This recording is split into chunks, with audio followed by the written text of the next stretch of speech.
All right, people. So, as promised, right, every single day we've had some amazing heavy hitters, amazing thinkers, intellectuals, people who are blessing the black community with their presence, with their wisdom. And today, believe me, I mean, you guys have seen it already, to be Come honest with on. you. It's no different. Today, we are joined by a man whose intellect, discipline, and conviction have made him one of the most respected thinkers in the Pan African and Nation of Islam traditions. Dr. David Mohammed is the Eastern Caribbean representative of the Honorable Minister Louis Farrakhan and the Nation of Islam, and the Trinidad and Tobago representative of the nation's West Indian Mission. Right? He's a sociologist, he's an author, a broadcaster, and a voice of clarity in a world clouded by much misinformation and fear. Please welcome our good brother, Dr. David Mohammed. Assalamu alaikum, brother. Come on. Walaikum Come on. Thank you so much for for being here. We appreciate it. We really do appreciate it. I am being mindful of the time, but I do want us to get through a lot of the things that we kind of planned to speak about before.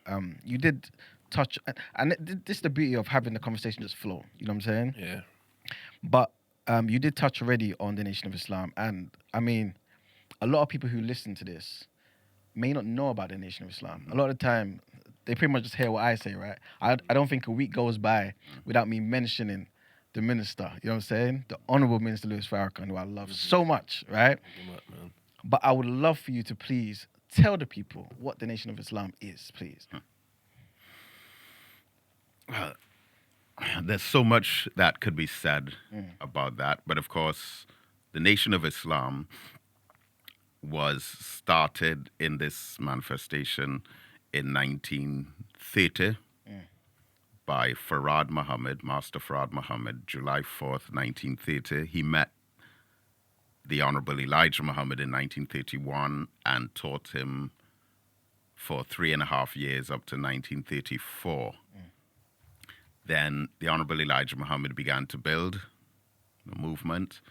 He was sent to prison in 1946 for avoiding the war draft. 1942 to 46 for avoiding the war draft, even though he was already 1 year older. Yep.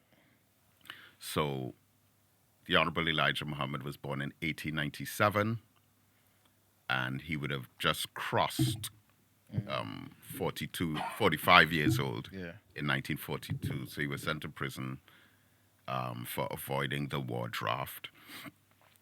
Came out, continued to build. Of course, Malcolm X would have came in 1952. But one of the most noteworthy things about the early history of the Nation of Islam is that the people who were reintroduced to part of our lost African heritage, which was the faith of Islam. Remember, we were kidnapped and human trafficked from Africa. None of us came over as Christians. We were either Muslims or of the tradition religions of Africa.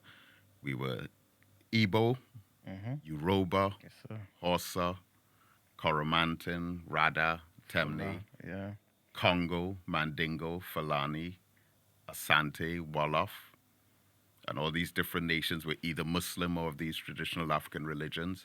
We were those religions? I didn't know that. no. Ethnicities and stuff. Oh, okay. So like you have Ife of the Yoruba tradition. You have Temne. Each of those nations Their own. have their own spiritual science. Oh, okay. I didn't know. Right? And the Hausa, the Mandingo, and the Fulani were Muslims. Oh, okay. Yeah. So came over to Trinidad, Jamaica, Grenada, Barbados, St. Vincent, St. Lucia, St. Kitts, Dominica, Belize, Guyana, Cayman Islands, and also, of course, America.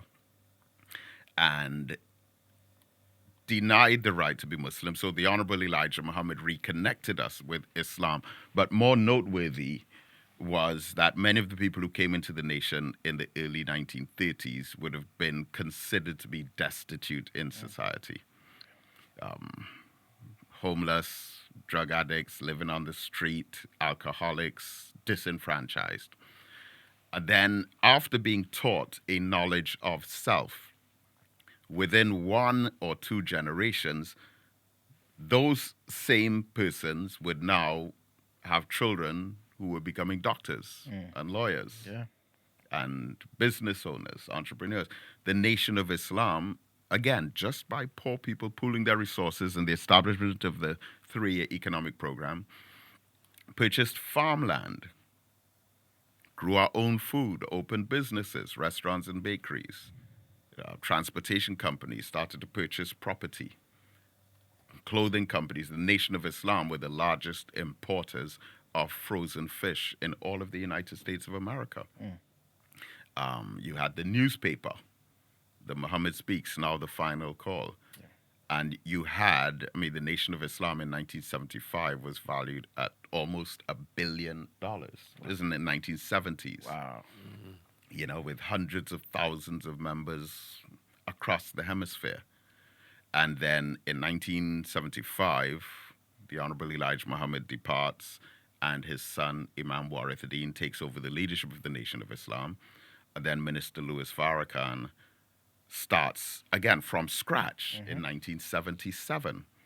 And starting over again from scratch, rebuilt a similar kind of empire, which demonstrates to us the power in that consciousness. And now the influence of the minister around the world globally. Take, for example, in 1994, 1 year before the Million Man March, Minister Farrakhan took close to 2,000 black people back to Africa. But not as tourists or sightseers, but to properly establish networks, ties, and connections with our people over there to initiate doing trade, doing business. One of the issues of CARICOM right now is to try to establish, and it's been done, but there have been impediments, direct flights. What's CARICOM? CARICOM, the Caribbean community. Come on. Okay. The Caribbean community. And really, CARICOM, which is 15 countries, is, I would say, leading the way with reparations. So basically in 1958, you had the Federation of the West Indies. 10 Caribbean nations came together, but we were all colonies at the time. Then Trinidad and Jamaica became independent in 1962, Guyana and Barbados in 1966. Then CARICOM was launched in 1973, but there were only 4 independent nations at the time. I've never heard about this. Really? Never. Is that? Never. And then, but you had a number of other steps. You had CARIFTA being established in 1968. That's the Caribbean Free Trade Area.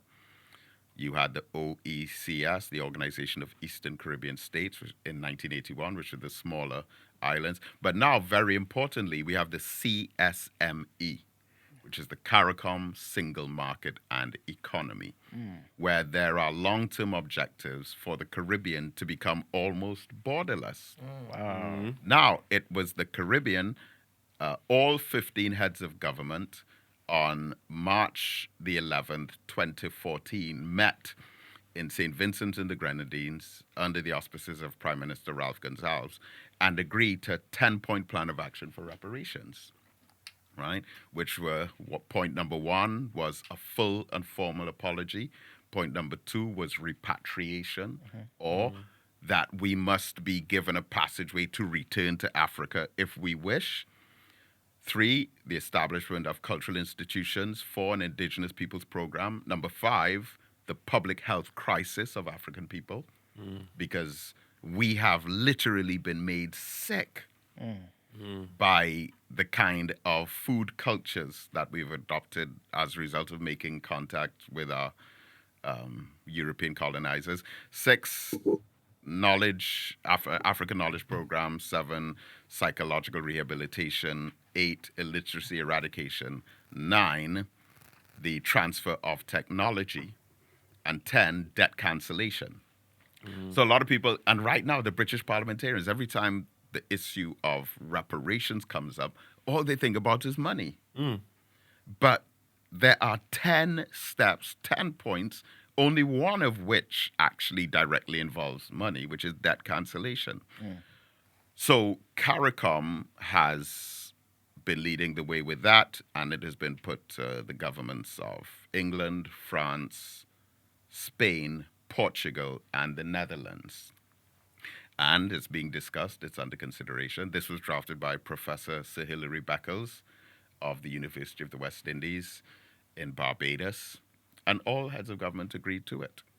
So the single market and economy now, almost every year there's been some upgrade or amendment to bring the Caribbean closer together as one region. So we now have the CCJ, the CARICOM Court of Justice. I was embarrassed the other day when I saw footage from the Privy Council, which is here in the United Kingdom. And here I am seeing inside, can't remember what it was for. But so you have inside the chamber of the Privy Council, and they had all these flags of countries that have the Privy Council as their final court of appeal. Wow. So I'm seeing, obviously, flag of the United Kingdom, I think Australia and New Zealand, but all the other countries, Caribbean countries. Why us? Exactly. You know, of all the countries in the world. So slowly but surely, countries are pulling away. Believe it or not, Trinidad has not yet made that step, even though the headquarters of the CCJ is in Trinidad. But Barbados, Belize, Dominica, and I think St. Vincent and the Grenadines all have as their final court of appeal the CCJ, Caribbean Court of Justice. And it's a growing and expanding consciousness of Caribbean unity, because even the African Union has acknowledged the Caribbean and the African diaspora in general as the sixth region of Africa. So North, South, West, East, Central, and the Caribbean. Okay. Right, which are the only series of countries outside of Africa that have people of African descent in leadership. Yeah. You mentioned that, and I don't want to derail us too much, but I remember seeing one of your posts where you made you basically made it clear about something that you're seeing happening in Guyana and Trinidad. Now, obviously, I'm a Nigerian. I'm Yoruba man, right? But my good brother here, Displaced Yoruba man. there you go. And most likely I am too. There you go, right? And I guess the only things I know of Trinidad is from what I see from him, from his family. So I'm seeing black people. But obviously you've educated me that there's many Indians there too. Yeah. And then when I saw your post, and you basically shared that in Guyana, you're now seeing the leadership and the opposition both being Indian-led parties. Yeah. And the same sort of things happening in Trinidad. What sort of thing do we expect for the future? Like, am I wrong in asking the question of maybe asking black people to do more, or should I just see it as this is Trinidad and this is just the makeup of Trinidad and it's not really my business because I don't know? No, well, first of all, it's our business because again, it's one diaspora, Yes, sir. and we have to avoid carving further lines of division between us. Yeah. Love that. Now, in Trinidad, you've had this phenomena. You've had it in Guyana and also Suriname, who speak Dutch. But you have that ethnic mix of African, Indian in those three countries in the Caribbean in particular. But that history should be a lesson for us. Because the great Kwame Ture, formerly Stokely Carmichael, who popularized the phrase Black Power. Yep. But he coined the phrase institutionalized racism. He was also born in Trinidad. We named our building after him, the Kwame Ture Center. He said, black visibility is not black power. We tend to rejoice Come over on. visibility, Come on. while we still lament over the lack of empowerment. Yeah. And Kwame Ture spoke about this concept of dynamite in the ghetto. That was chapter 7 in his book, Black Power, where the real power rests with the people. But when we think, we labor under the illusion that politics for us is some kind of salvation, and we end up running after it, and then the people that we vote for, the black faces that we put in office, end up betraying us. Yeah. And I believe in Trinidad and Guyana, we would have come to some kind of crescendo with that. But even more interestingly, and I always point out, in that great book, published in 1967 by Kwame Ture, entitled Black Power, Now look at this. It's almost like a riddle. Kwame Ture wrote the book, Black Power, along with Charles V. Hamilton. There are 8 chapters in Black Power. Chapter 2 is entitled Black Power. So if the book is called Black Power, and chapter 2 in the book is called Black Power, the question is, Chapter 1. Yep. what would chapter 1 be named? And chapter 1 in the book Black Power is entitled White Power. Wow. And in it, Kwame Ture says, you cannot have white power unless there are black politicians Wow. in black societies. See that? You see that whole thing you said about visibility? Yeah. That's why you see Black Lives Matter. That's why I wasn't really too, because anyone I have to convince that Black Lives Matter, I don't really want to be conversating with. Yeah, I understand. And I totally appreciate that. It's like there are so many. Okay, so in my book, Black Studies, in chapter 1 of it, which I was advised initially, because it's just been 10 years of Black Studies, I was advised to publish chapter 1 separately. Because chapter 1 was Black Ideology. My next book, inshallah, will be entitled Black Philosophy. Wow. Okay. But Black Ideology, we identified 6 strands of Black empowerment ideologies, starting off with Black nationalism, Marcus Garvey, Martin Delany, Pan-Africanism, Henry Sylvester Williams, Edward Wilmot Blyden, whose great-granddaughter we just hosted, C.L.R. James, George Padmore. Then the Nation of Islam, Honorable Elijah Muhammad, Minister Farrakhan, Malcolm X. Then you have the Rastafarian consciousness of His Imperial Majesty, Emperor of Ethiopia, Haile Selassie, and the Nyabingi Order, the 12 tribes of Israel. Then you have the Civil Rights Movement, the consciousness of Medgar Evers, Dr. Martin Luther King, W.E.B. Du Bois, the NAACP. And then we have the Black revolutionary perspective, the Black Panthers, Bobby Seale, Eldridge Cleaver, Mark Clark, Huey P. Newton, Fred Hampton, and of course also Kwame Ture. Now, that's a lot of names, because even from that, you have the strands of Afrocentricity. Then you have Pan-Africanism as global, but you also have locally based Africanism, such as Nelson Mandela, Idi Amin Dada of Uganda, the great Kwame Nkrumah of Ghana, Sekou Touré of Guinea, Jomo Kenyatta of Kenya. All of these are giants, even Robert Mugabe. And now we have new generations of the great president, Captain Ibrahim Traore of Burkina Faso, and Julius Malema of South Africa. So you have no shortage of sources of Black consciousness. But what I am not going to do is pick out any one of them, because it's probably unlikely that all of them agree on every point, on everything. But our enemies have trained us to find the disagreement and make the disagreement the topic.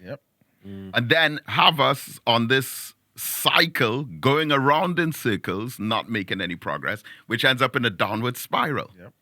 Whereas we were trained in the Nation of Islam to identify the similarities and put aside our differences.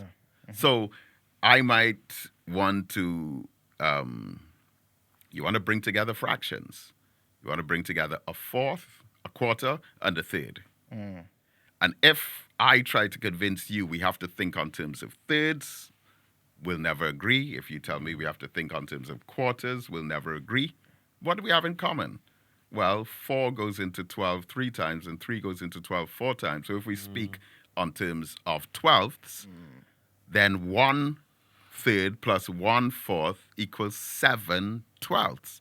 So both of us now have to transform the modem of communication that we were using and then start to see what each other are saying.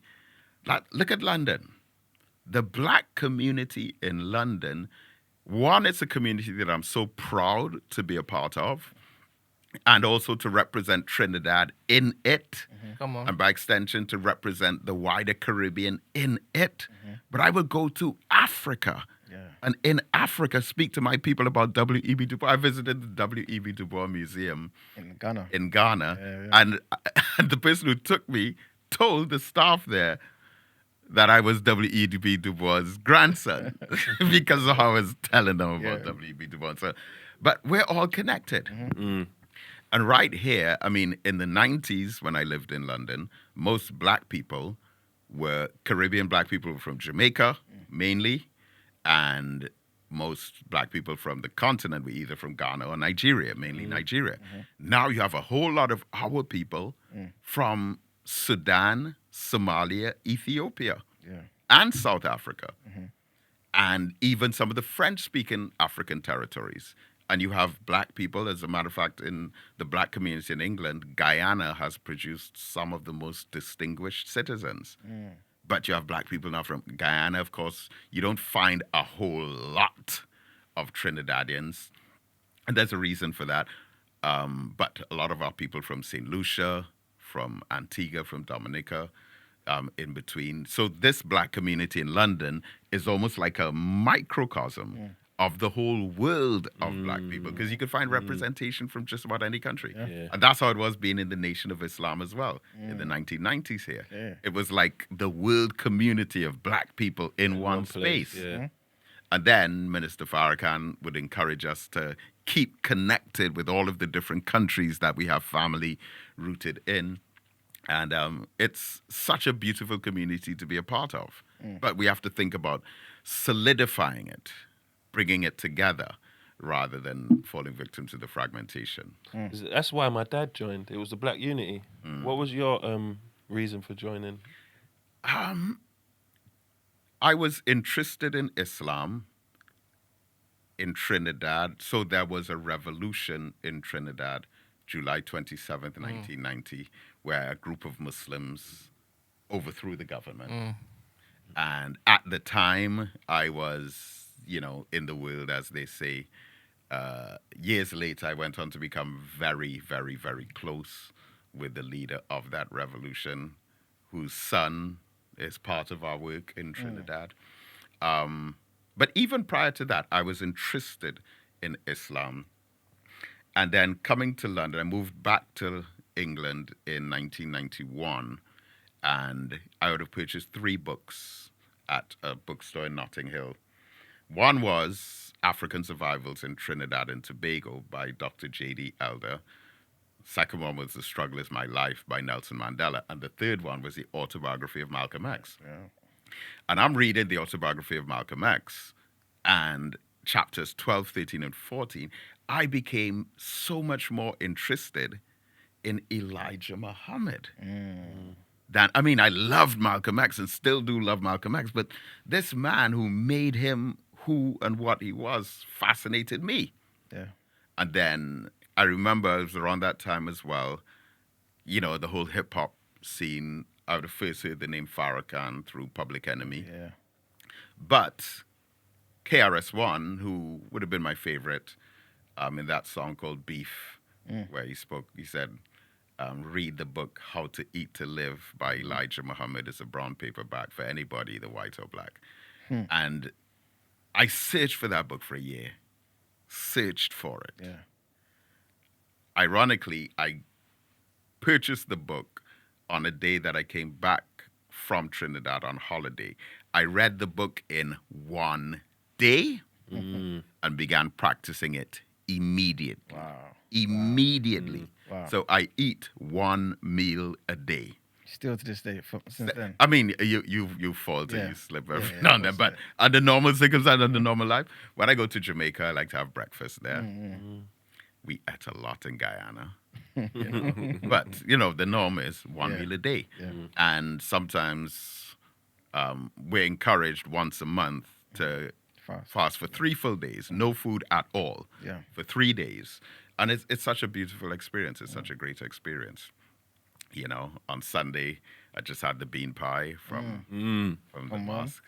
Well, Question. I need to I bring keep it. I keep What's a hearing. bean pie? A bean That's pie no. is. God. No. I keep You hearing. might be the only person in here who doesn't know. I keep reading people saying, ask them about the bean pie. Ask them, what is this bean pie in the nation? Amazing, you know. I'm telling you. Oh, it's so nice. Why all of y'all do like harmonizing in chorus? There's no words, man. Yeah. What you think? Go on. Yeah, no, I don't have the words as well as you There are will. no words. There are no words. Because what it sounds like, you won't expect it, but it's all, just yeah. amazing. Yeah. It's a pie. It's like a dessert. What is it made from beans? Yeah, navy actually, beans. What beans? Yeah. is it? The haricot beans, they're Yeah. also called the navy Navy beans. beans, yeah. Now, they're the same kind of beans, but prepared differently to the baked beans that they use in the tomato sauce, which is a very popular staple in the United Kingdom. I mean, baked beans are probably the most universal food, wouldn't you say? Yeah. Even more so than fish and chips. Well, I mean, it says chicken tikka masala now, It's right? nonsense. I don't get that. How's the British national dish tikka? Let's keep on track, please. Thank you. Sorry. I appreciate I you need keeping to me understand accountable. this genesis of the bean pie.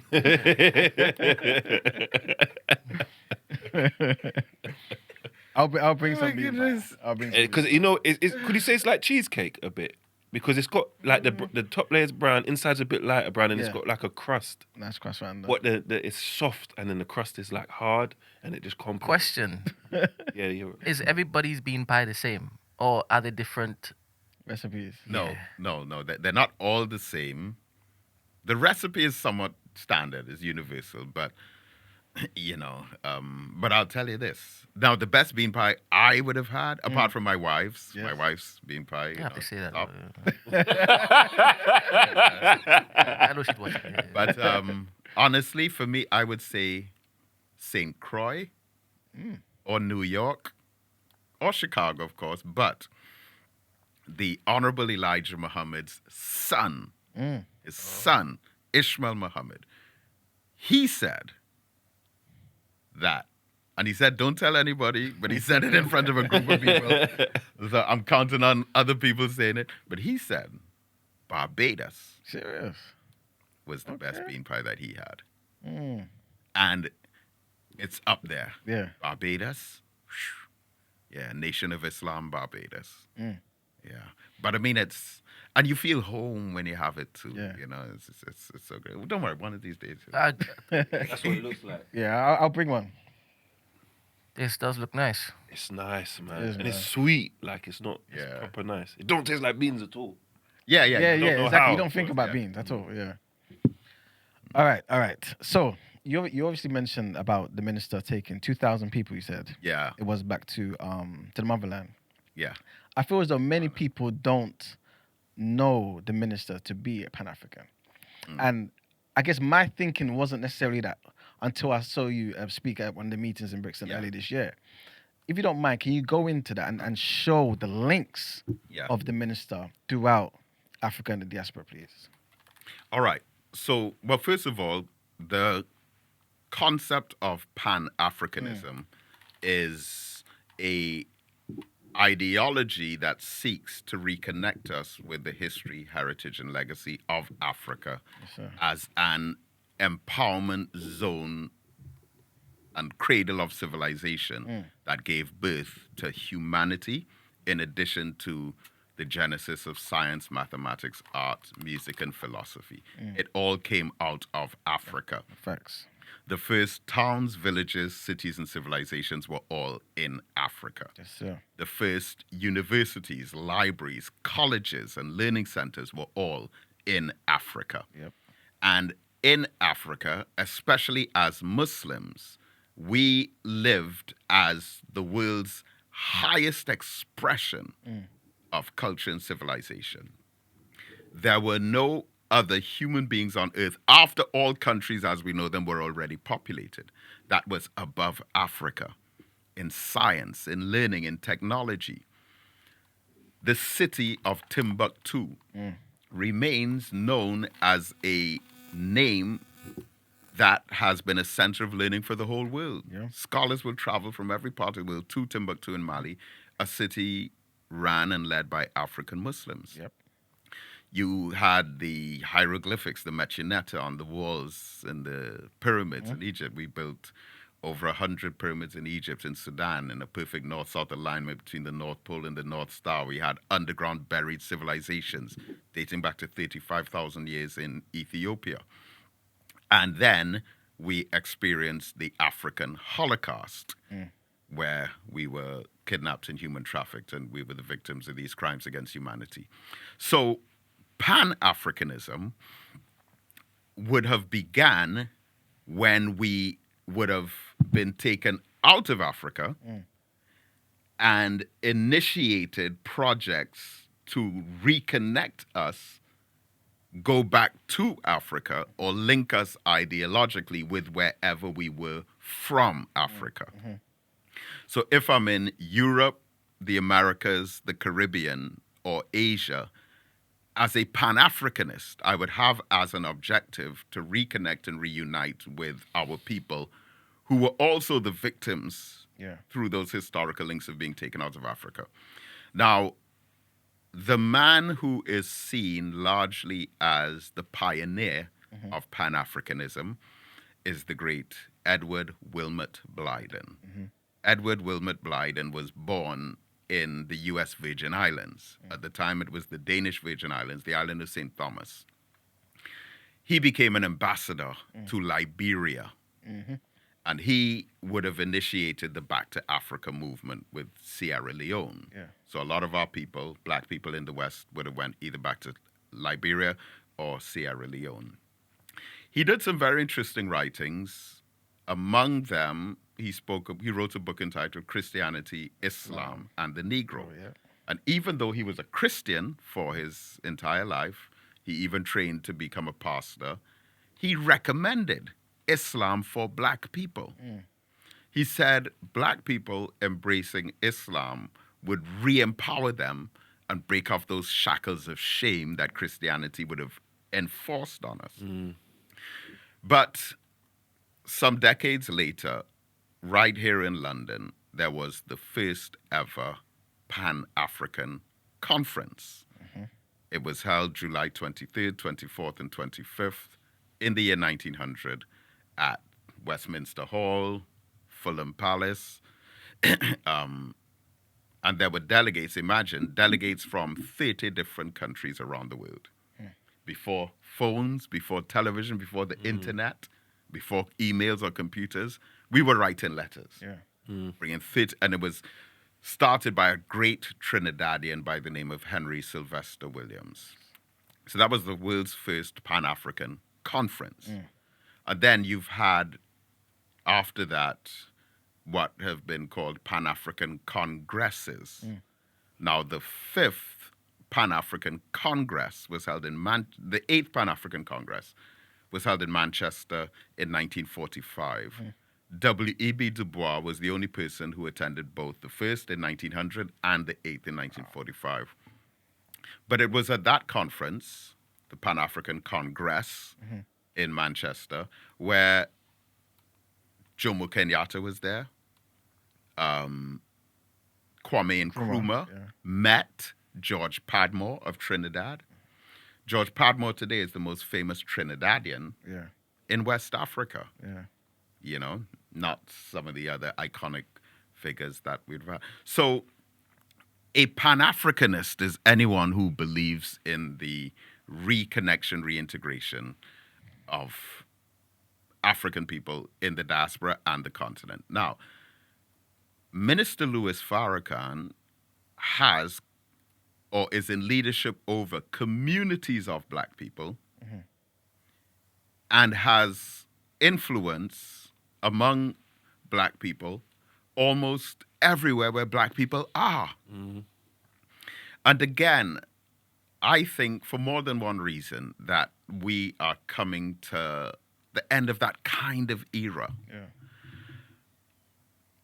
One, because of social media and the technology, but, you know, those days of a man standing up, not in a theater, but in an arena, a stadium, in so many different countries, And also going to countries that don't even speak English and having a translator. Yep.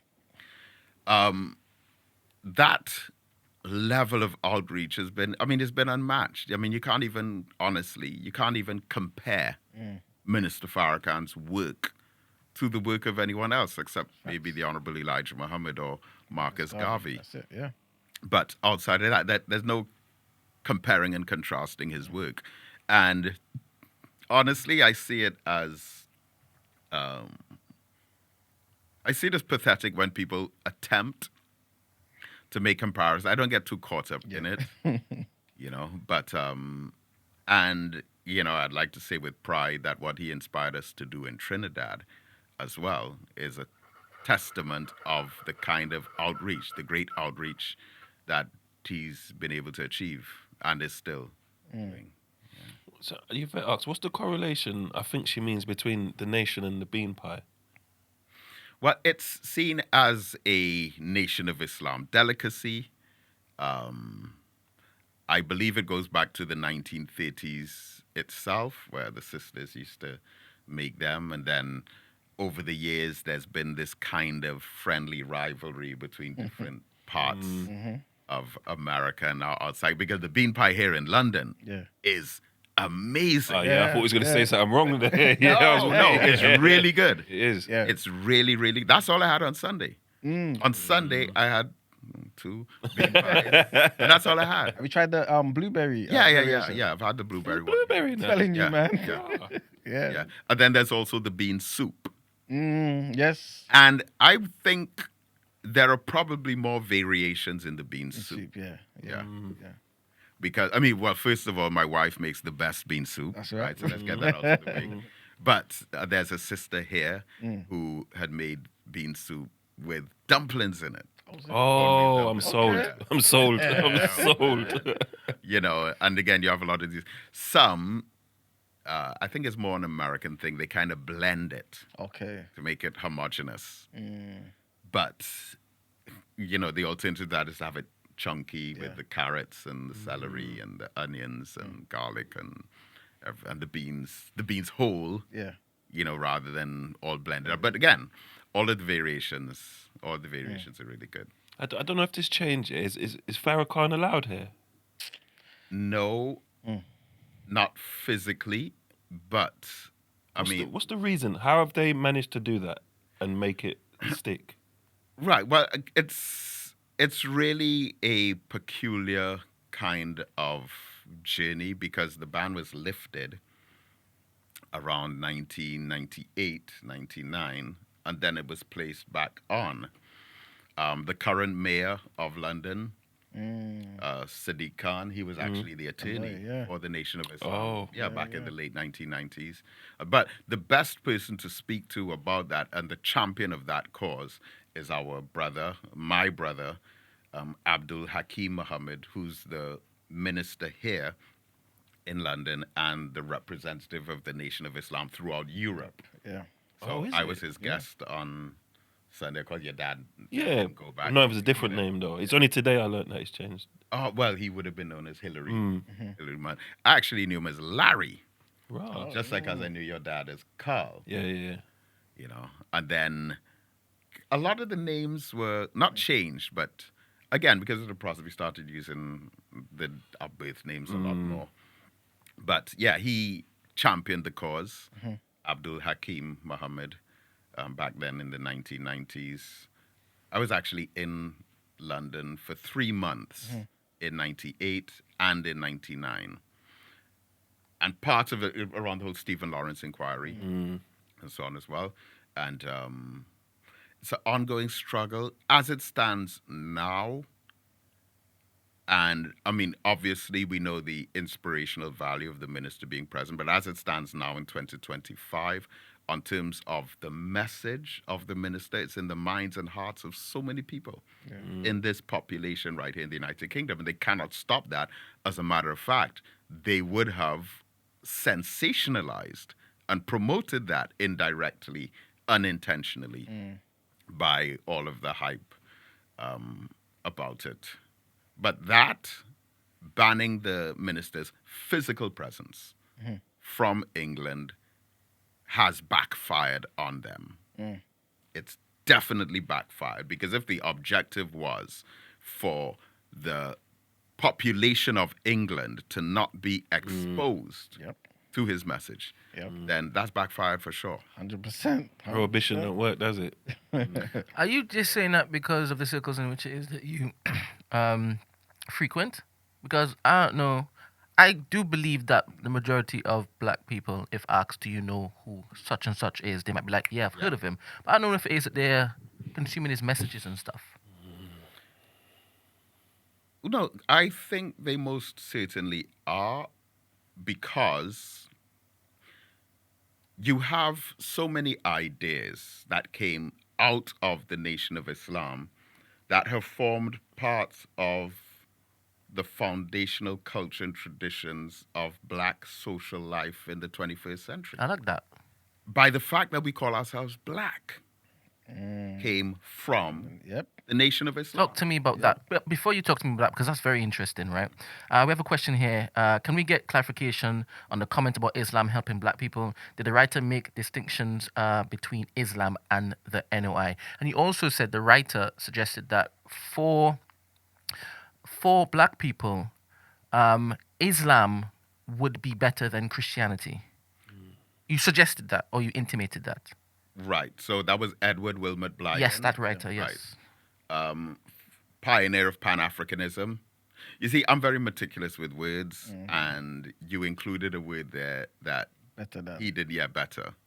You know, so he, to the best of my knowledge, would not have made such a comparison. Okay. But he was a Christian preacher. Yes. And he said that Islam has a liberating effect for black people, and that black people embracing Islam would bring them closer to their Africanness and also to a sense of empowerment. Which form of Islam? There's only one form of Islam. Interesting. Yeah, there's only one form of Islam. How many gods are there? It depends who you ask. But this person Sound like a true Trini. this person believes, I think, please correct me if I'm wrong, that the NOI is a little different than Islam as a whole. No, it's right? not. No way can it Okay. be different to Islam. Sometimes when it is that we have guests who are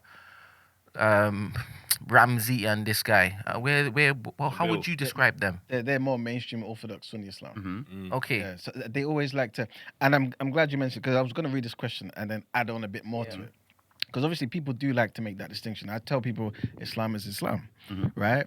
But I do believe, and obviously please correct me if I'm wrong, that I believe the Most Honorable Elijah Muhammad came with a specific prescription for to deal with the ailments that black people particularly were going through that was unique to them in America. But still the overall unifying identifier of it being Islam is the same throughout the world. Do you get what I'm saying? But people will still hold that opinion. Okay, I understand. So in that whole question of differences with the Nation of Islam, the Honorable Elijah Muhammad did come with a recommendation to the black community, which was written as the restrictive laws of Islam. And the restrictive laws of Islam come from the Holy Quran.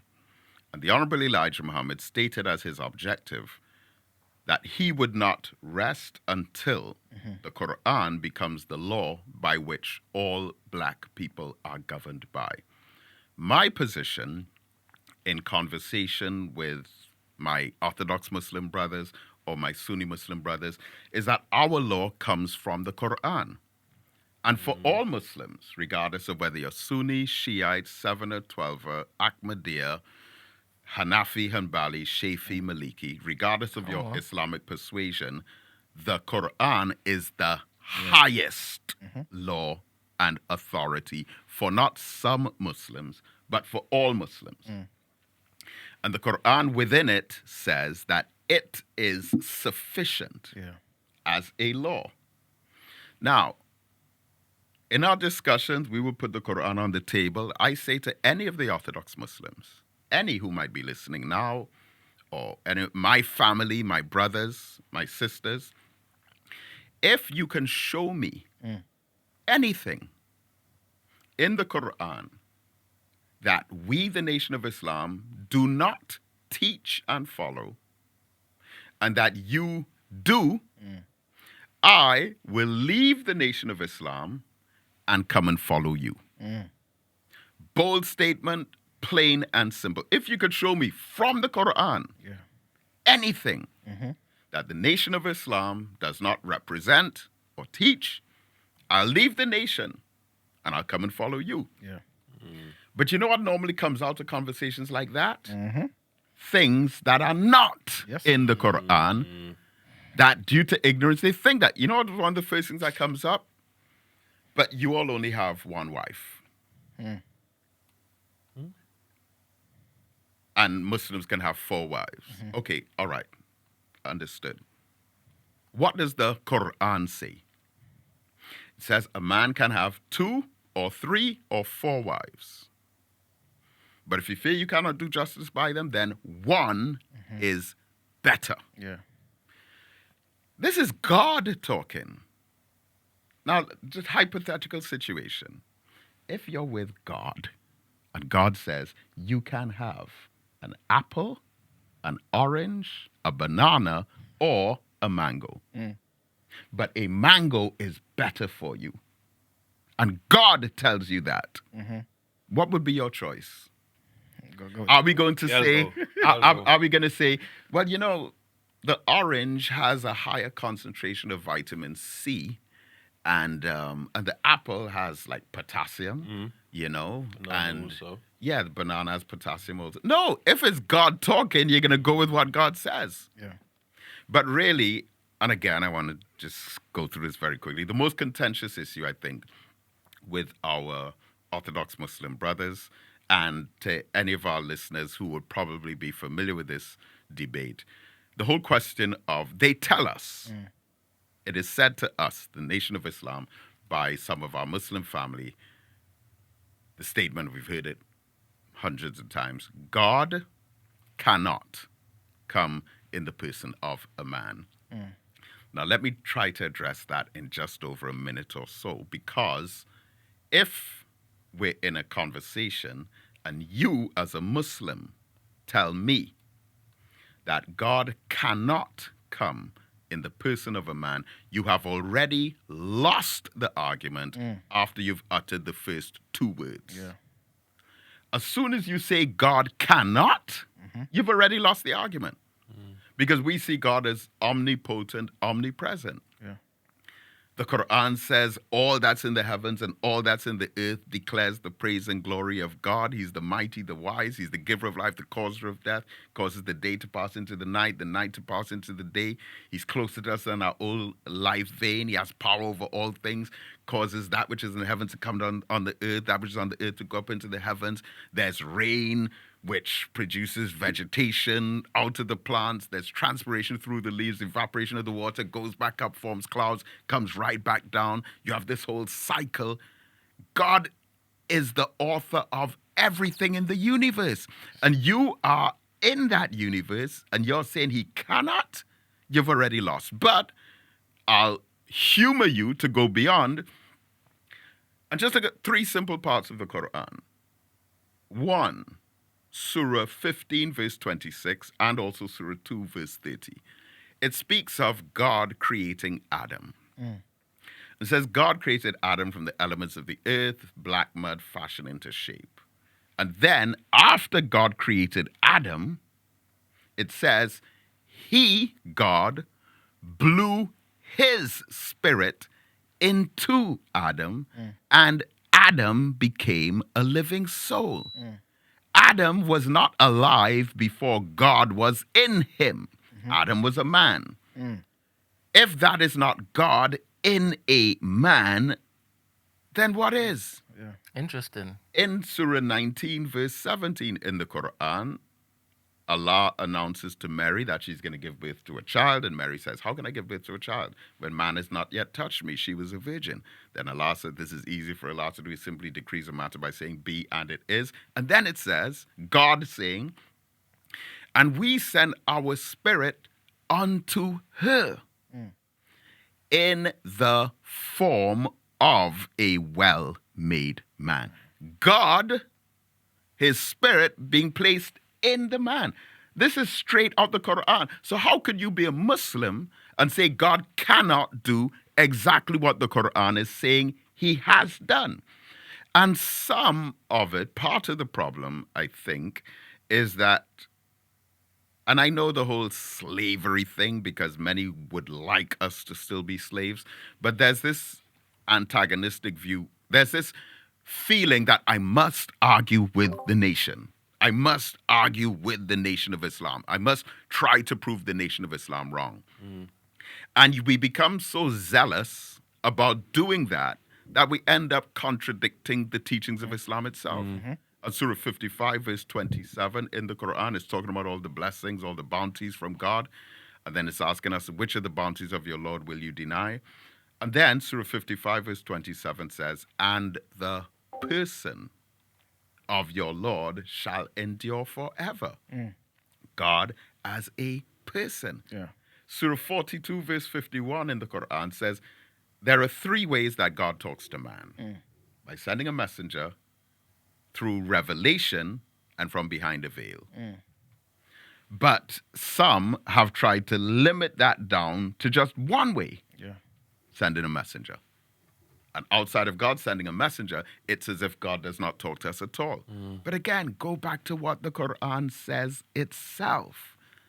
And so if we stick to the highest law of the Quran, then we will find a much stronger sense of unity and a platform through which we can build our common ground. Because, I mean, argument in Islam and what the Prophet Muhammad, peace be upon him, referred to as hair splitting, has kept back communities. And I mean, I don't want to talk about this now, to be honest, but even in Palestine, you have Fatah and you have Hamas who were in conflict with each other.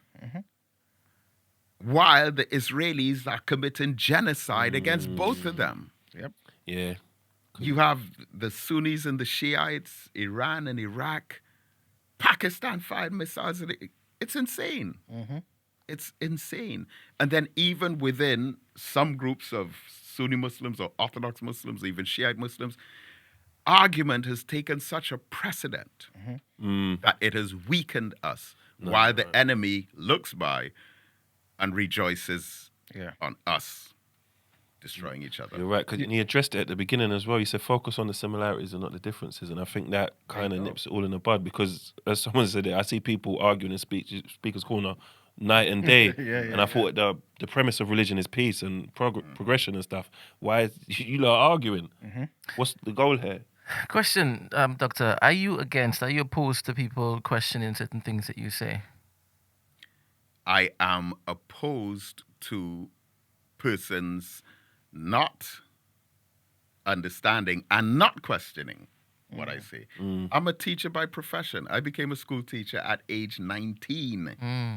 I mean, I've been to 41 countries, and I've done some kind of either public speaking, media, or representation in more than half of them. That's what I do. That's who I am. And even though I speak to audiences in auditoriums, city halls, classrooms, wherever, it started off in the square. I believe the strength of your argument should always be your sword and shield, right? And you should never cower or run away from any dissenting or contrasting views, right? A reason why I ask is because there are people wanting to join this conversation from the community and ask you questions. Because Absolutely. right now, you just have a speaker box and they're just hearing things. Is it possible I can open up the... All right. Wonderful. Wonderful. All right. I understand you though, man, because you don't want to hear no stupidness. But and you know the thing is, every day we have people call. I'm not opposed to it at all, right? But on the 16th is the 30th anniversary of the Million Man March. Yeah.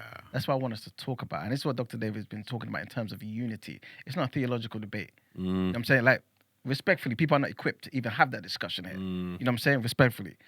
I want us to focus on the unity. If we can get through all of that, And let's focus then on let's that do that, because please. we veered into something else that's now us. Exactly. You understand? So let's go Okay. back to that. Yeah. But what is Sorry. it? Is it the references to the Quran and the I ayat? want to know. It probably is. It probably is. But again, this is why when it comes to certain discussions, you have to leave your belief system, your spiritual belief systems at the door. Let's focus on the fact that we are black people. We're speaking about Pan-Africanism. We're talking about the unity of black people achieving a particular common goal. You see, what's happened is that Mm-hmm. I've He's a slapped soldier, you. Yeah, I know. Like he'll jump in front of a bullet for you, He's doing overtime. Sorry. go. I have slapped you, Mm. and then I've peace. Yeah. You understand? It's a bit unfair. But who's been slapped? That's ridiculous. I'm just saying they've heard things that they want to basically just respond to, Well, and you're absolutely. saying no, close it. I'm not saying no. I'm saying let's focus on the unifying thing that we want to talk about. Again, somebody came to the divine inspired, right? A great man to bring 1 million black men together. Has that ever happened before? Never. Has that ever happened since? Mm-mm. And almost 2 million turned up. 30 years. Some of our audience weren't even born. Could have been more, by the way. We weren't counting like that. We didn't have those. Exactly. factors. Cool. Could have been 5. Everyone went crazy for what's this white guy's name? Tommy Robinson, who did a couple 100,000, and we saw the magnitude of that crowd. We're talking about almost 2 million. Again, I'm not opposed to us talking about other things. We should iron out our differences, all those things. But again, let's focus on what is unifying us, because this is how the enemy stands back and laughs, takes us as a joke. Do you get what I'm saying? You got somebody here who's got the wealth that some of us will not acquire in 5 lifetimes. I mean, You know what I'm saying? All I'm saying is, please, let's stay on topic. You know what I'm saying? Alright. And then we can get to that if, of course, Dr. David Mohammed has time. all right, you've jangled That's me. I'm all back I'm in. saying. I'm back in the That's book. all I'm I'm back in it. saying. All right, cool. But just on that though, again, there's a lot that I could say, but I choose to reference the Quran, which means that again, any Muslim should be able to relate to what I've pointed out in it. Again, there's a lot that could be said from outside of that ref, but that is the unifying text that we all. So no Muslim could say, "Well, I don't agree with that." No, you have to. You have no choice if you're a Muslim, right? But All right. Sorry, man. All right. So with regards to the Million Man March, yes, please, can you tell people what it was? Basically take us back to 1995 so that people who, again, were not there can have some sort of semblance of what it was like to be amongst all those people. You know what I'm saying? Yeah. That's basically what I'm Well, getting to. that was one of the most life-changing moments for me. It was. He's just ordering some beef pie and Uber Eats. Don't worry. Don't worry. He just doesn't want to say it because he said his wife has the best beef pie. No, I'm actually pulling up a clip which I should have. No, you can shared send it to him and I can on put up. Sunday. No. It's just a piece of audio. I could run through All right. microphone. It's Okay. like Run it, 20 okay. seconds. Okay. But in Trinidad, leading up to the Million Man March, we had a signature campaign. This would have been from late 1994 through to 1995, where we tried to get persons to sign up their support of the Million Man March. And on the day, I'm skipping a lot of parts, obviously. I went to New York. I was in New York for about 2 weeks. And then for the Million Man March, I went from New York to Baltimore. And then the plan was on the day of the march, on the morning of the march, from like 5 o'clock in the morning, I would have left Baltimore, got the first train to Union Station in Washington, D.C. And that whole plan worked out perfectly. Spent the day at the Million Man March. I got right to the front. It took several hours to do that. Wow. But, To the front. yeah, right to the front. And up to this day, I'm still puzzled as to how everything worked out so efficiently. I actually thought that maybe a lot of people won't be going because of how easily I got into Washington, D.C. in the morning. It was like that. It was like regular trip to work. And then afterwards, got a train back to Baltimore. Now, early the next morning, I phoned, and again, thinking about how I got through, I phoned the Honorable Minister Louis Farrakhan. Come on. And I said to him, well, I'm back in Baltimore, and I just want to thank you. And, and he said, brother, where's the signature campaign? And I said, well, I have them with me. He said, brother, you need to be at the press conference, which I knew nothing about. So I said, yes, sir. Yes, sir. Hung up the phone, immediately scrambled to get ready to go back to Washington from Baltimore. It was the Buena Vista Hotel. Got in. The hotel was crowded. I saw my dear brother and teacher, may Allah be pleased with him, Brother Rasul Muhammad, son of the Honorable Elijah Muhammad. And the ballroom, it was a ballroom where the press conference, it was overpacked. I tried to get in, could not get in. Malcolm X could never. Sorry. Real Trinity. Real Trinity. Yeah, and then, so Brother Rasul got me in. So there I am at the back of this very crowd. All the world media were there. Right? And then, so I'm there at the back with Brother Rasul. And then this is what is said. Your volume up. Yeah. Oh. Your So headphones. connected. Yeah. 1 second, people. 1 second, people. Yeah. It's with No, we're waiting patiently. complexes. That's right. Who knows? It might be another problem. All right. Here we go. Right. So this is what I heard. There was a young brother from Trinidad, Brother Minister David. Come on. Where is he? Come on. Would you step up here, please, sir? Minister David, our representative on the island of Trinidad in the Caribbean, brought with him a list. How many names are here, sir? 4,000. 4,000. They signed up 4,000 men that said they support the Million Man March in the island of Trinidad. Come on.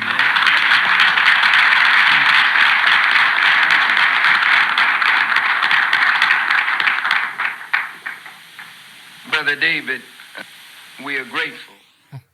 Now, Powerful, man. that's Stanley Jordan. But I'm a musician. All right. Yeah. Serious? Selection. Come on. Yeah. Oh, so that's like your intro.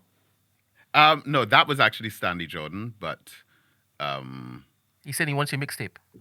That would be a serious intro, 100%. though. yeah. I used Talk to to use me it on the radio. That was 30 years ago. Wow. But that was October 17th, and it was such an incredible moment. Single-handedly It was. getting 4,000. Such an incredible moment. Did you know that was going to happen before? No, I wasn't even. So you I just didn't even about think I'd made get it in. Oh. I wasn't even getting in the press conference.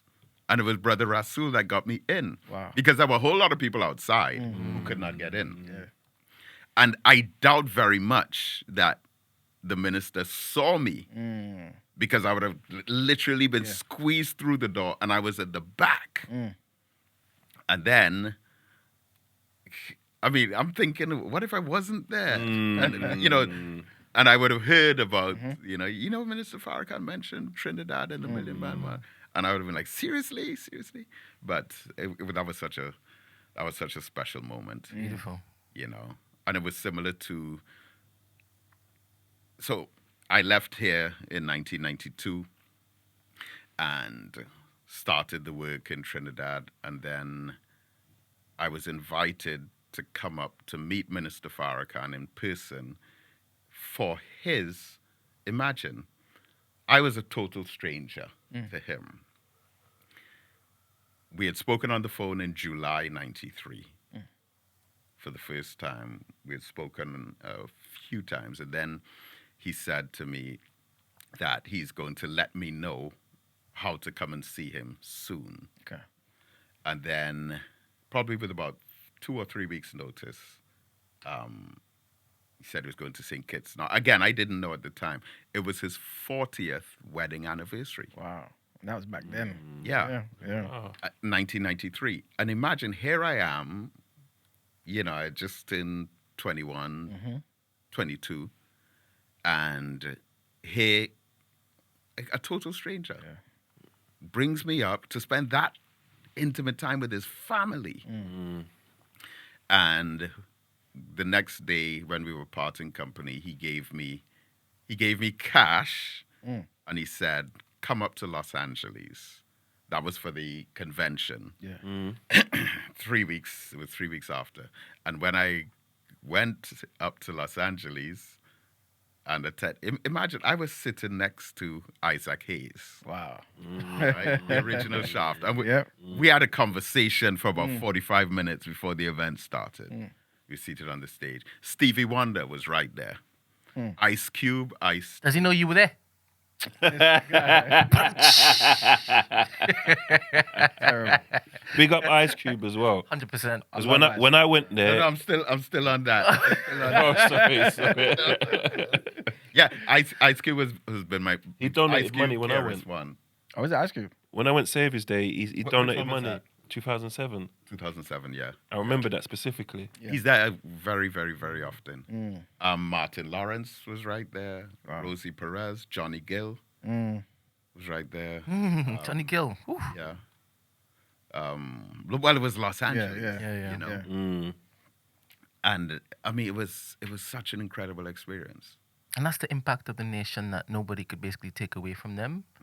All of those particular names, these are big, influential people. Yeah, and Yes, that was one place at one time. Yeah. That was like 32 years ago. And since then, to now, I mean, the kind of influence in at the Millions More movement. I saw New Edition. I saw Will Smith and Jada Pinkett Smith were right there. Listen, That was a Million Family March. Yeah, listen. Erica Badu. What's that? Sorry. Sorry. It's Will Smith, don't worry. Oh. Yeah. Well, great man. He's a great Man. He's a great man. And for me, I mean, the Will Smith that I really got into was Fresh Prince. 100%. DJ Jazzy Jeff, Fresh Prince. That, I think, was their second or third album. He's the DJ, I'm the rapper. Yeah. Yeah. Yeah, that was hardcore. They switched it up. Yeah. But that was hardcore. Some of those tracks. I mean, I've always been into hip hop. The Trinidadian hip hop artists. Five Dog from Tribe Called Quest. Oh, serious? Oh, yes. Come on. Yeah, he's switching that. Yeah. Come He on. never told me. He's the connoisseur. Listen to Tribe, man. I did. I've heard some tracks from there that I loved. If you say I've heard, that means you don't listen to them. 100%. Because you're not putting me on. Isn't supposed to share the love, No, man? but you should know that. I mean, it's I Trinidad. don't. Yeah. Also, KRS-One's father was from Trinidad. I didn't know that. That's why I love him so much. I didn't know that. Special, Yeah. special I didn't ed. even know that. Special ed. We have a special ed in the chat too. Yeah, big up Ed. Yeah, we want us to Yeah. silence him though, but go on. He's from Trinidad. Yeah. Gosh, and the Nicki Minaj is from Trinidad. Yeah. Even Cardi B, Mm-hmm. half Yeah. of her family's from Trinidad. Isn't Wiley from Trinidad as well? Is that so? I believe so. Am I wrong? You're Am I wrong? overstepping your marker now. No? I try to claim Remember, we exist, you know. I try to take everybody. And then Trinidad also has an entire cadre of cultural unsung heroes, such as Marshall Montano, Bunji Garlin. Can you tell them that there was You'll forever be in our shadows, though. But sorry. Michael Jackson, right, as a little boy, Right, his doctor was a Trinidadian, and Conrad Murray. then there was Marshall. Can you tell them that? Yeah, there was a Jackson 5 and everything, but we had Marshall. Yeah. From young, Yeah. from young, the same youth that. Yeah. Come on, And to me, superstar. the greatest moment of Marshall Montano was in 1991 where he sang Back to Africa for the Calypso Monarch, and he had the map of Africa in his haircut. And yeah, those were great moments. Those were really, really great moments. And yeah, Trinidad may not have. So there's an artist now. Yeah, gosh, Sir. Lady Sir Lava. Brian Lara. I don't know if you're aware. I used to be the manager of the national football team. He never I told told us. you. I told To you. be honest, I told be you. honest, Trinidad and Tobago national football team. What year? I think he did. I Um, definitely. But he didn't lead with that. I was the longest serving manager. Come I was on. also the youngest. I was the manager from 2007 to 2011, Yeah. Wow. and then reappointed 2013 to 2016. Were you there when Latibi was there? Yep. Come on. Both as Now you want to I've behave. got- Touch the hand that shook. both as a player Latibi. and coach. So Latibi was one of the best. One of the best footballers I've ever seen. One of the best. Yeah, of course, Dwight York. Dwight York now is the head coach. Yeah. Oh, is it? Yeah, Dwight. Was it last year he was appointed? Was it last year? Was was it it 2 years this year ago? or last year? Might have been this year. Okay. What year was it when the white guy was there?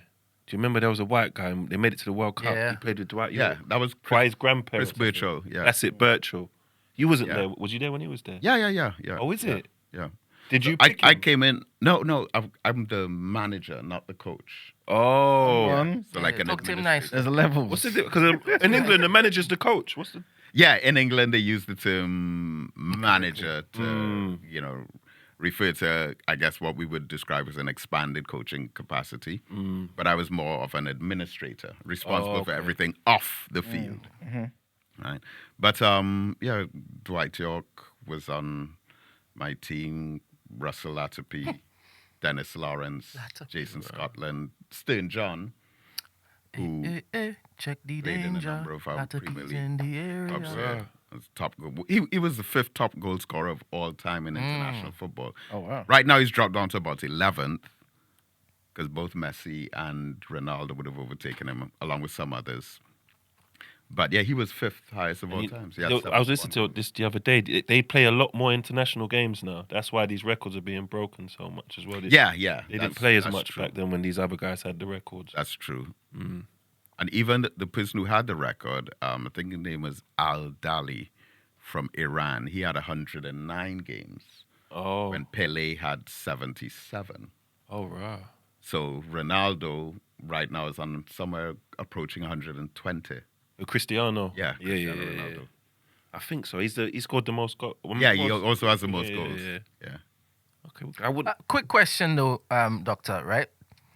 Real Ronaldo, R9 or Cristiano Ronaldo? Serious. I'll go with R9. Come on. Yeah. Come on, I mean, talk- I appreciate Cristiano, of course. He's proving himself over time to be a great athlete. And that's another very important part of sport, to be an athlete, to be able to demonstrate discipline.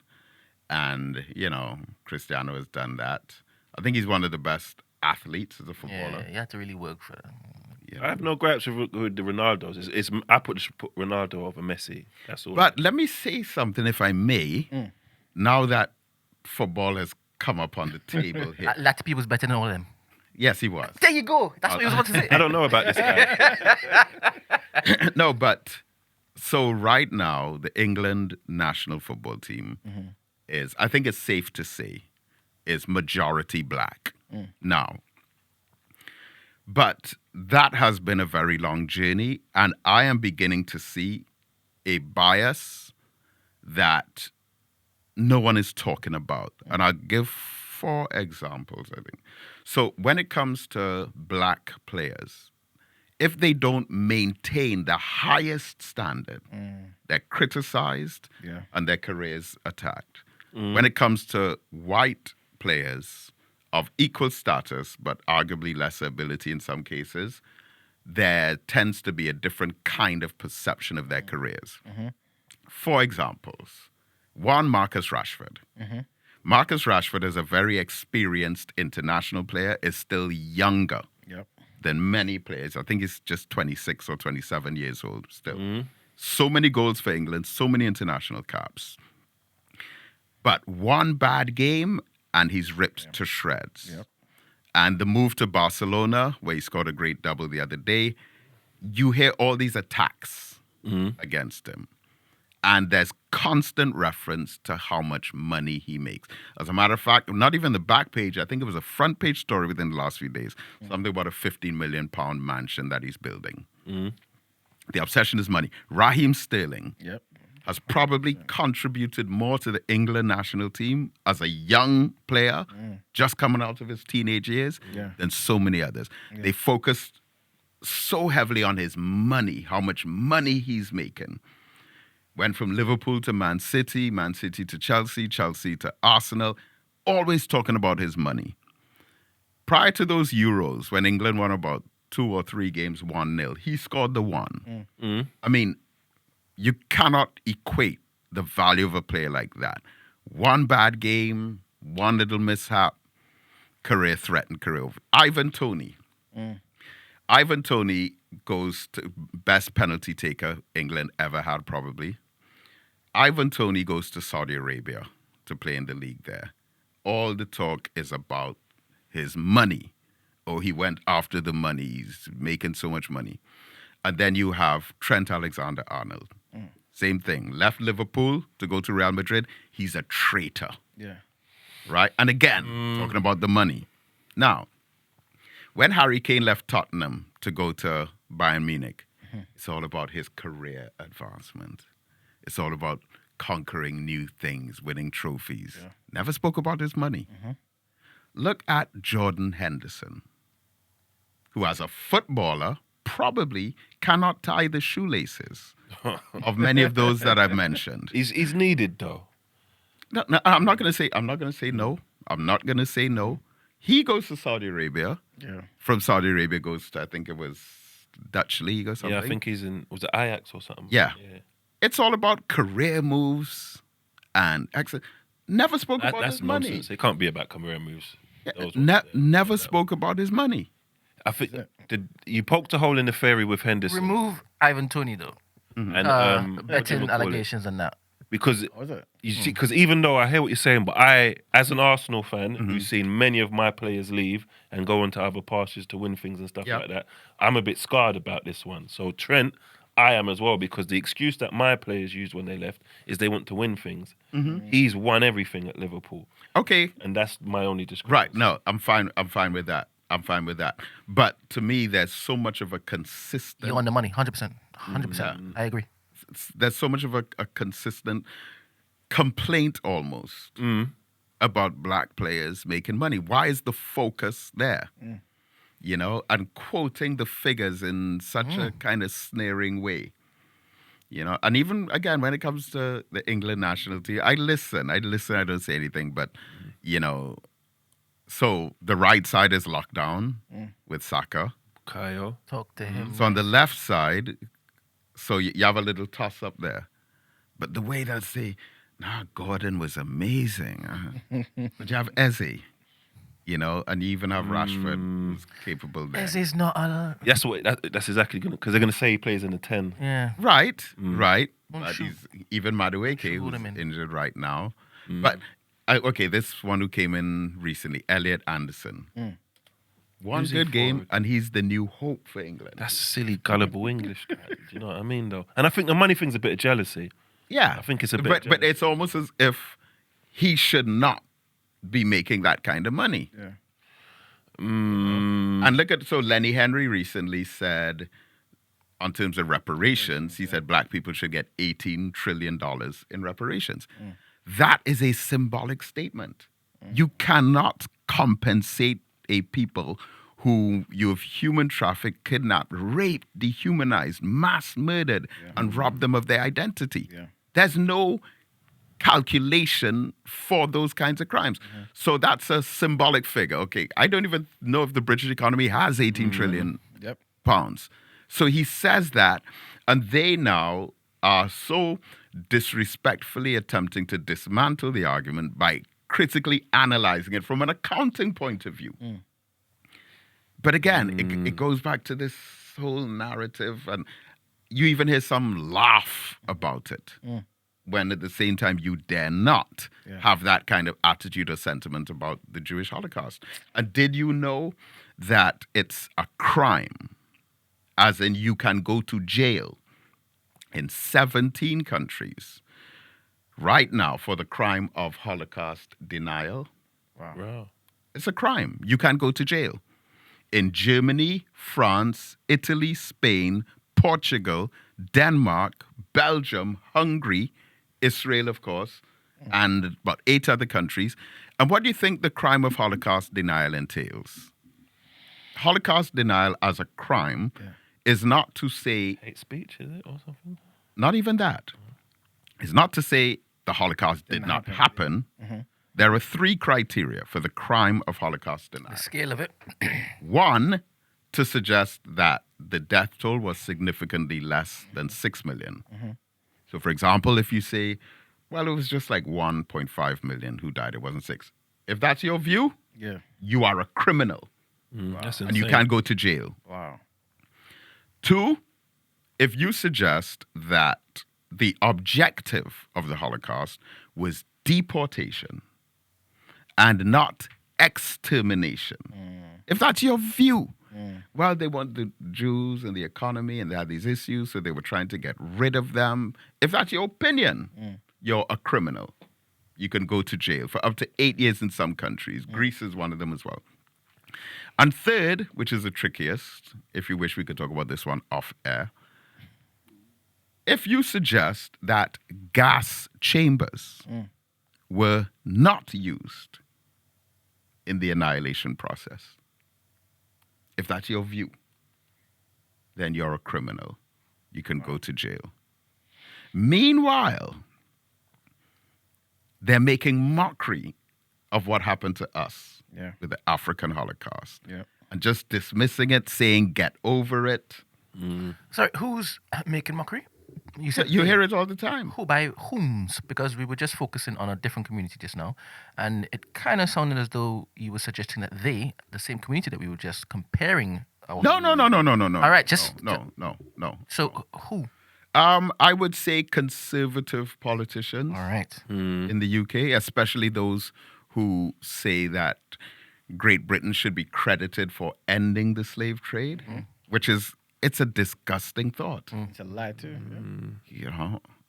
And again, because enslavement ended because of the untold revolutions, 62 revolutions in 21 Caribbean territories, one lasting for as long as 10 years.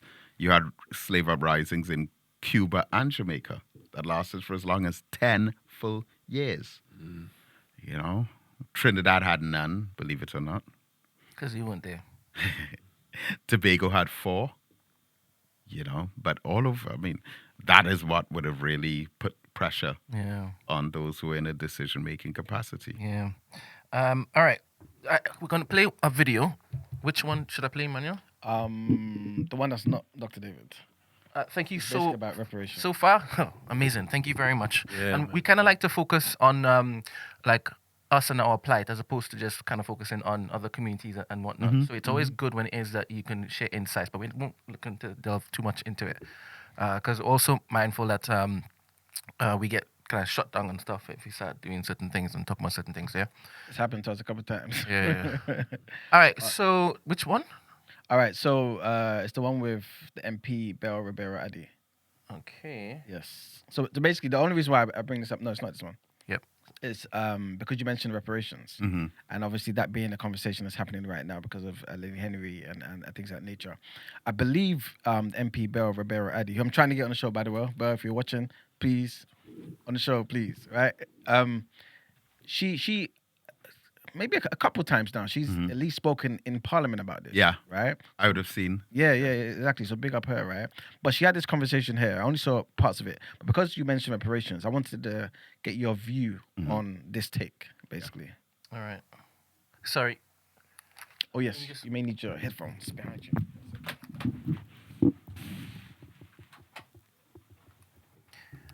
What local, national, regional football team do you support, Doctor?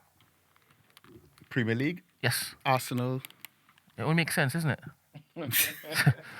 only educated men. But I like a lot of. I mean, I like what Palace did last year. 100%. You know, And it's because the majority of black players are on there, isn't it? Like, you just gotta just go towards where they support and protect black men. Arsenal is definitely one of them.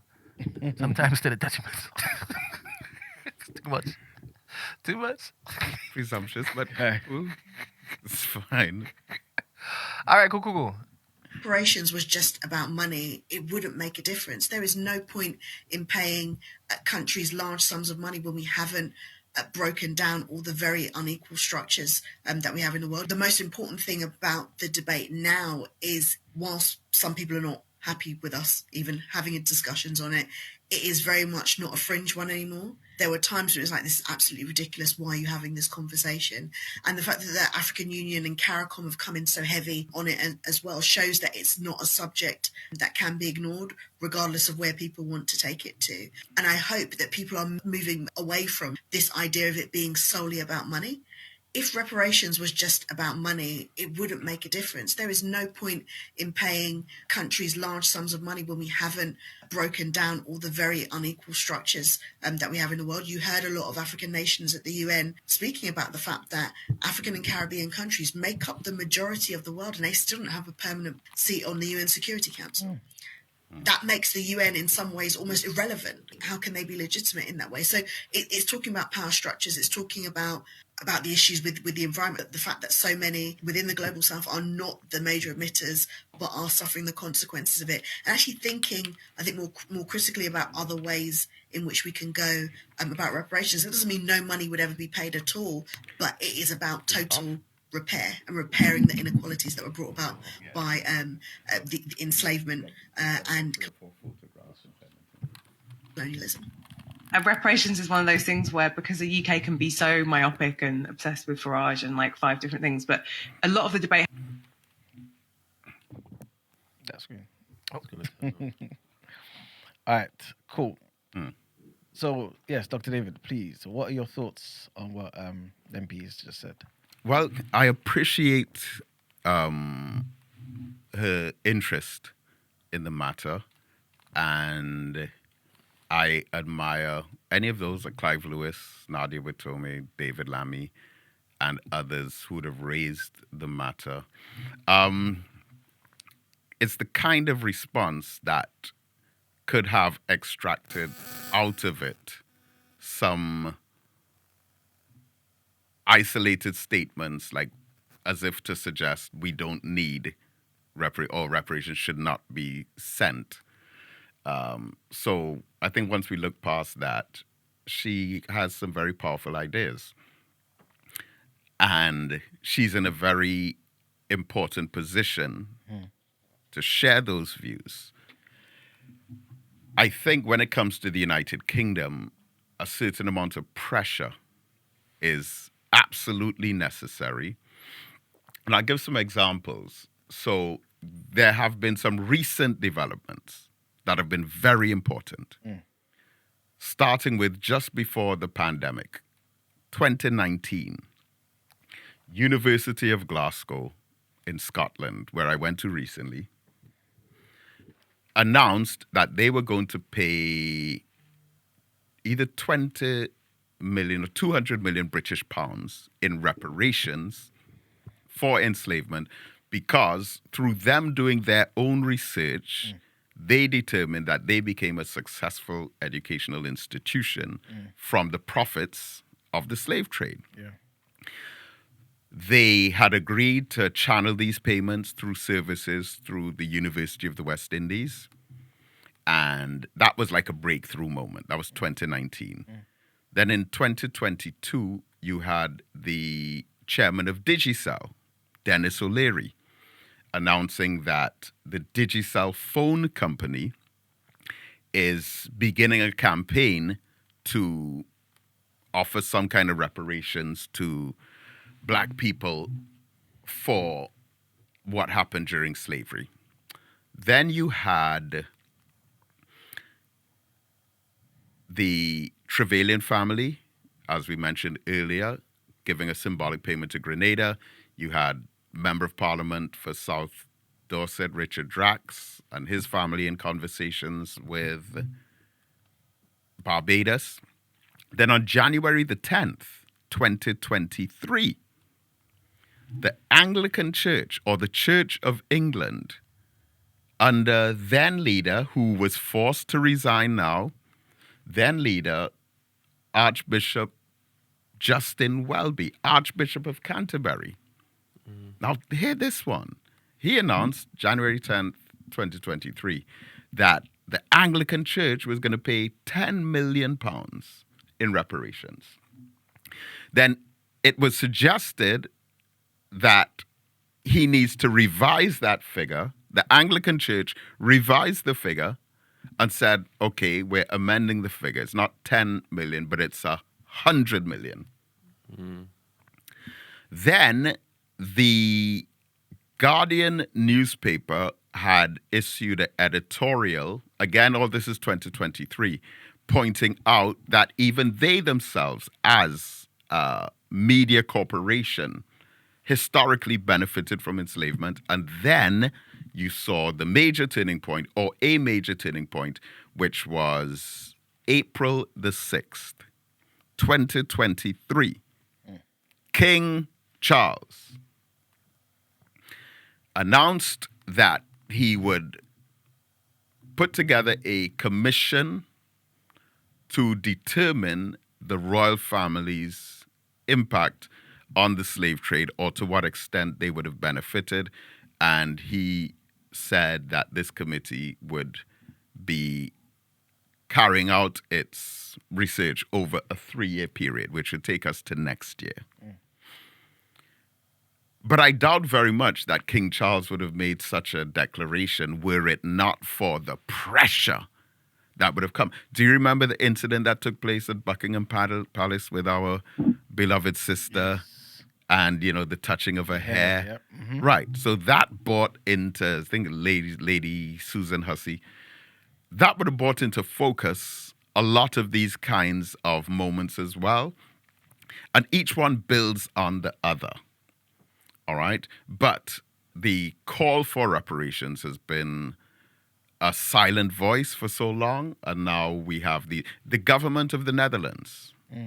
Government of the Netherlands. I think his name was Mark Rutte, the Prime Minister of the Netherlands, again in 2023, announced that December 19th, 2023, government of the Netherlands announced that they were going to make some kind of reparations payment. And you have all of these different stages, but each has to build on the other. Unfortunately, some of those who were calling for reparations in the British Parliament are now in the government. And of course, the conversation is not as vibrant as it should be, because we don't expect our sister to take it up. You know, I'm proud of her. I'm happy for her. Okay. You know, we're not going to get into Exactly. what she says, but no, but it is an achievement, and I'm happy. And again, that's black visibility. It's not black power. Yep. So we now, on the grassroots level, have the responsibility of keeping the reparations argument on the front burner. Is that the same with Kemi Badenoch? What's he talking about? Or you're talking about she was interested in reparations? No. Oh, okay. No. Yeah, I don't like Kemi Badenoch. You don't have to say it. I don't like her. You understand? I understand. Yeah. I understand. Sorry, continue. But yes, this guy. If you don't mind, again, just be conscious of the time, yeah. Because I remember we started talking about Million Man March, and then we kind of went somewhere else, right? Yes. Please let the people know what the Million Man March was about, what it achieved, and and Right. So much came out of the Million Man March, in particular the anniversaries of it. So just to mention some of the main anniversaries, the 5th anniversary of the Million Man March was the Million Family March, where the minister recommemorated the marriage ceremonies for over 100 couples.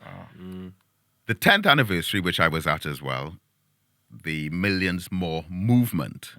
That was October 15th, 2005 in Washington, D.C., where the minister established the framework for the same organization that we set up in Trinidad that we built the organization under.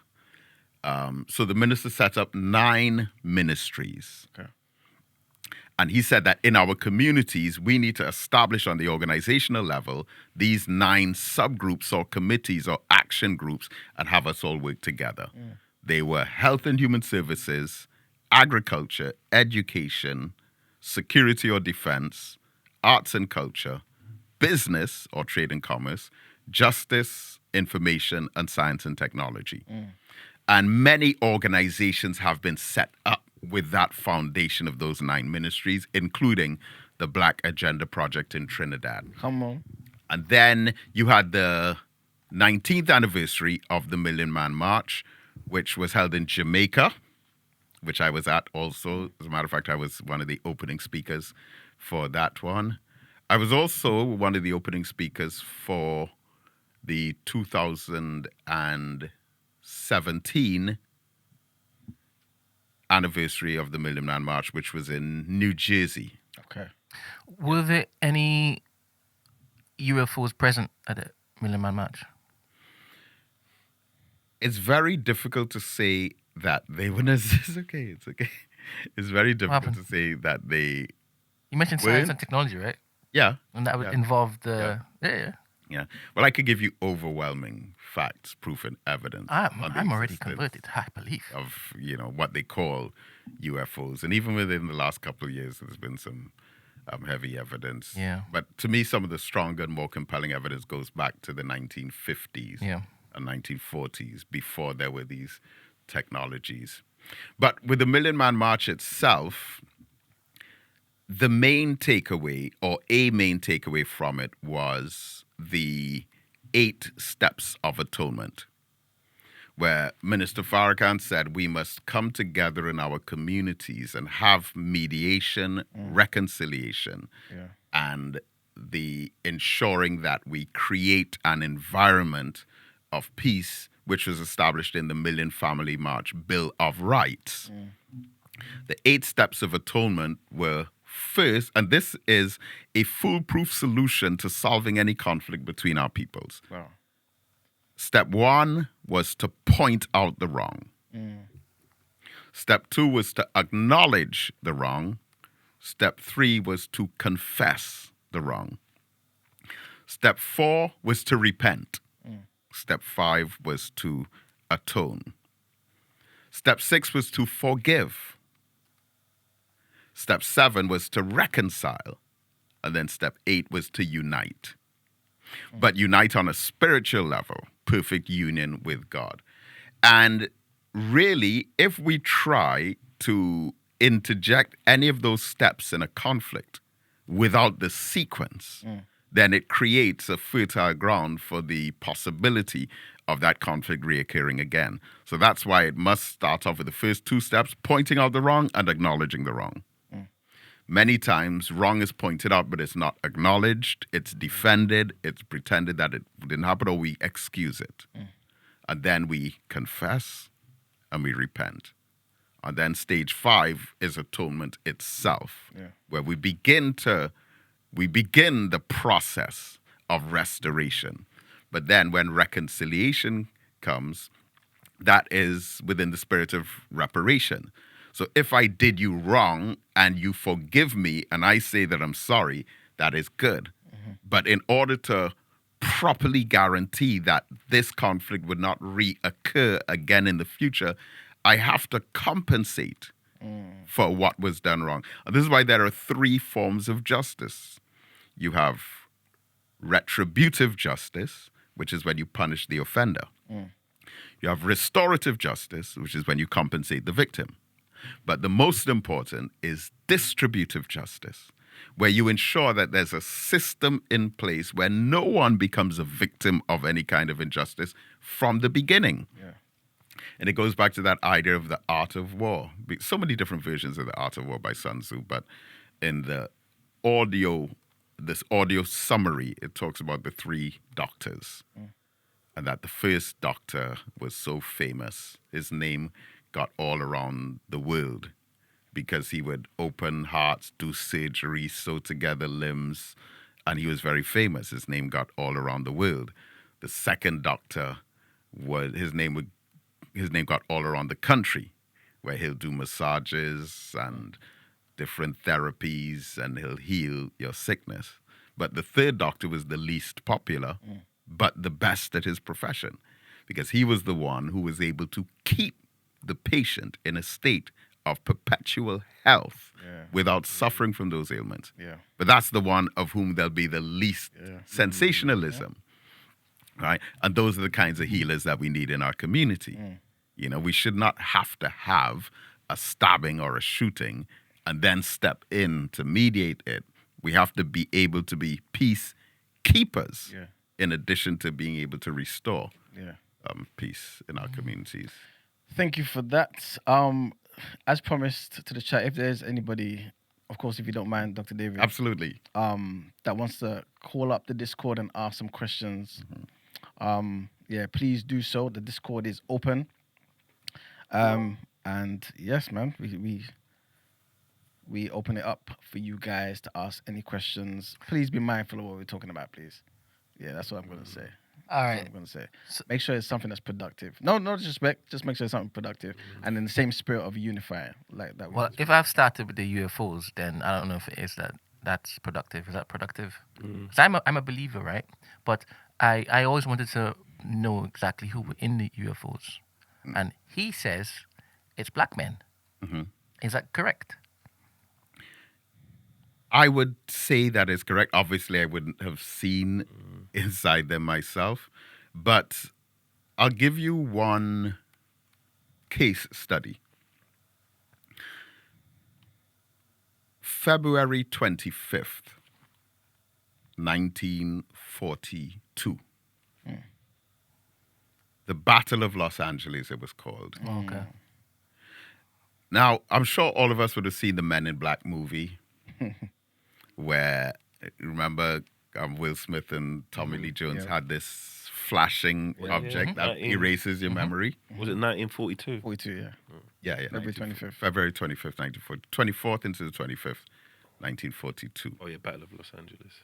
Now, apparently, that imagery of these men erasing memories would have come from that Battle of Los Angeles, where there was a quote-unquote UFO in the sky, and the military of Los Angeles for an entire night was firing artillery at it.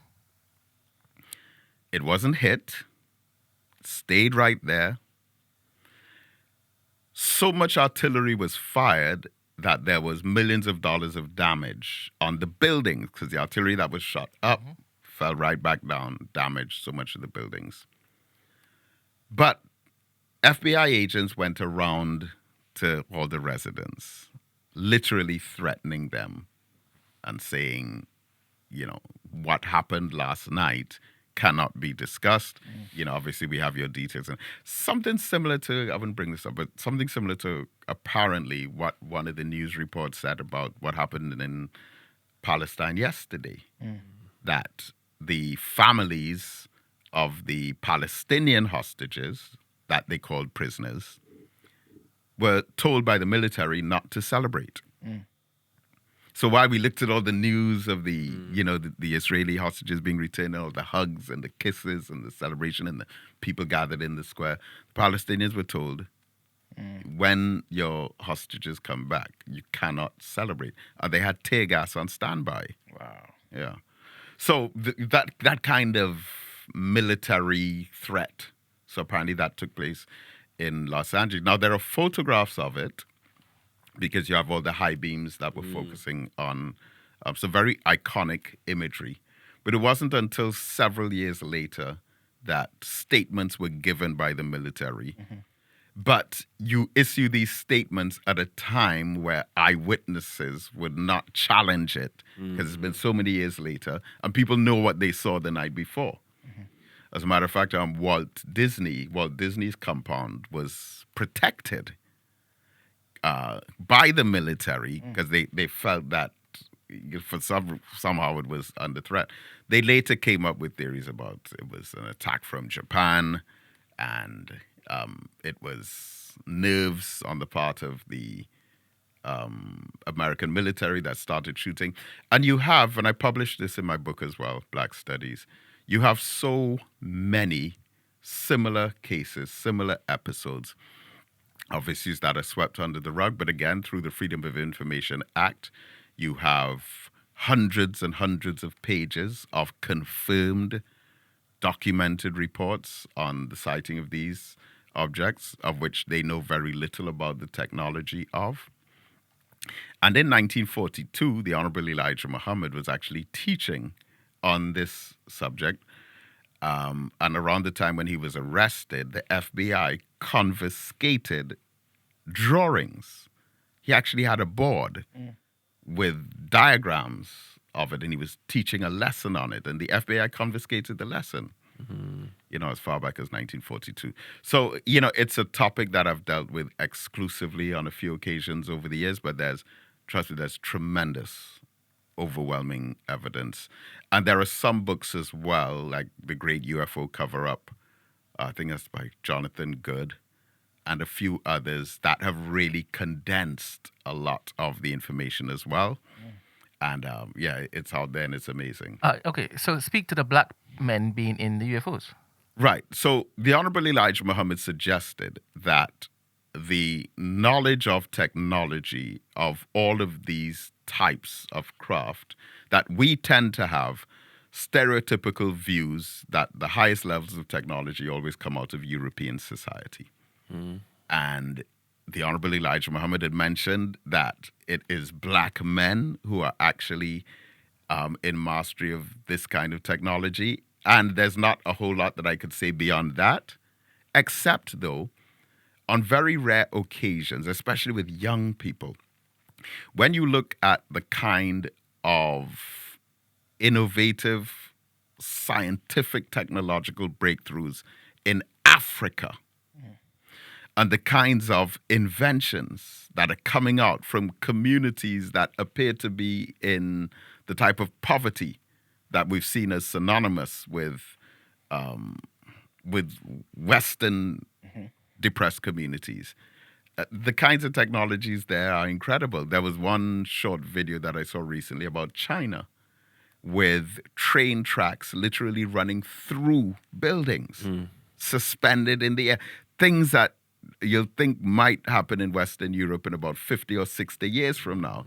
So we should, I know the mental impediment against embracing an understanding of something like that will be based on whom we have been made to believe is in control or mastery of technology.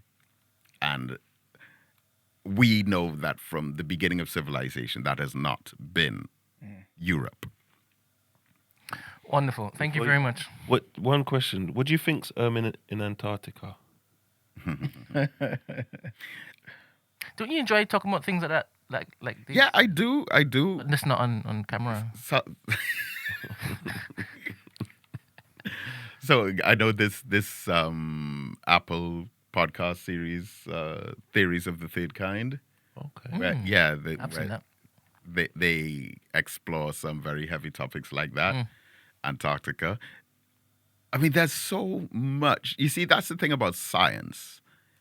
Science is there. There's one view, I think it's Thomas Kuhn and Karl Popper, who said that in order for science to be science, it has to be falsifiable. Not false, but falsifiable. In that, in order for it to be science, there must be some platform within which it can be challenged or contested, whether it's right or wrong. And Karl Popper gave this example of, for example, the statement, all swans are white, right? Which as a scientific statement, that data was collected, a methodology was used, observations were made, and a conclusion was arrived at, that all swans are white.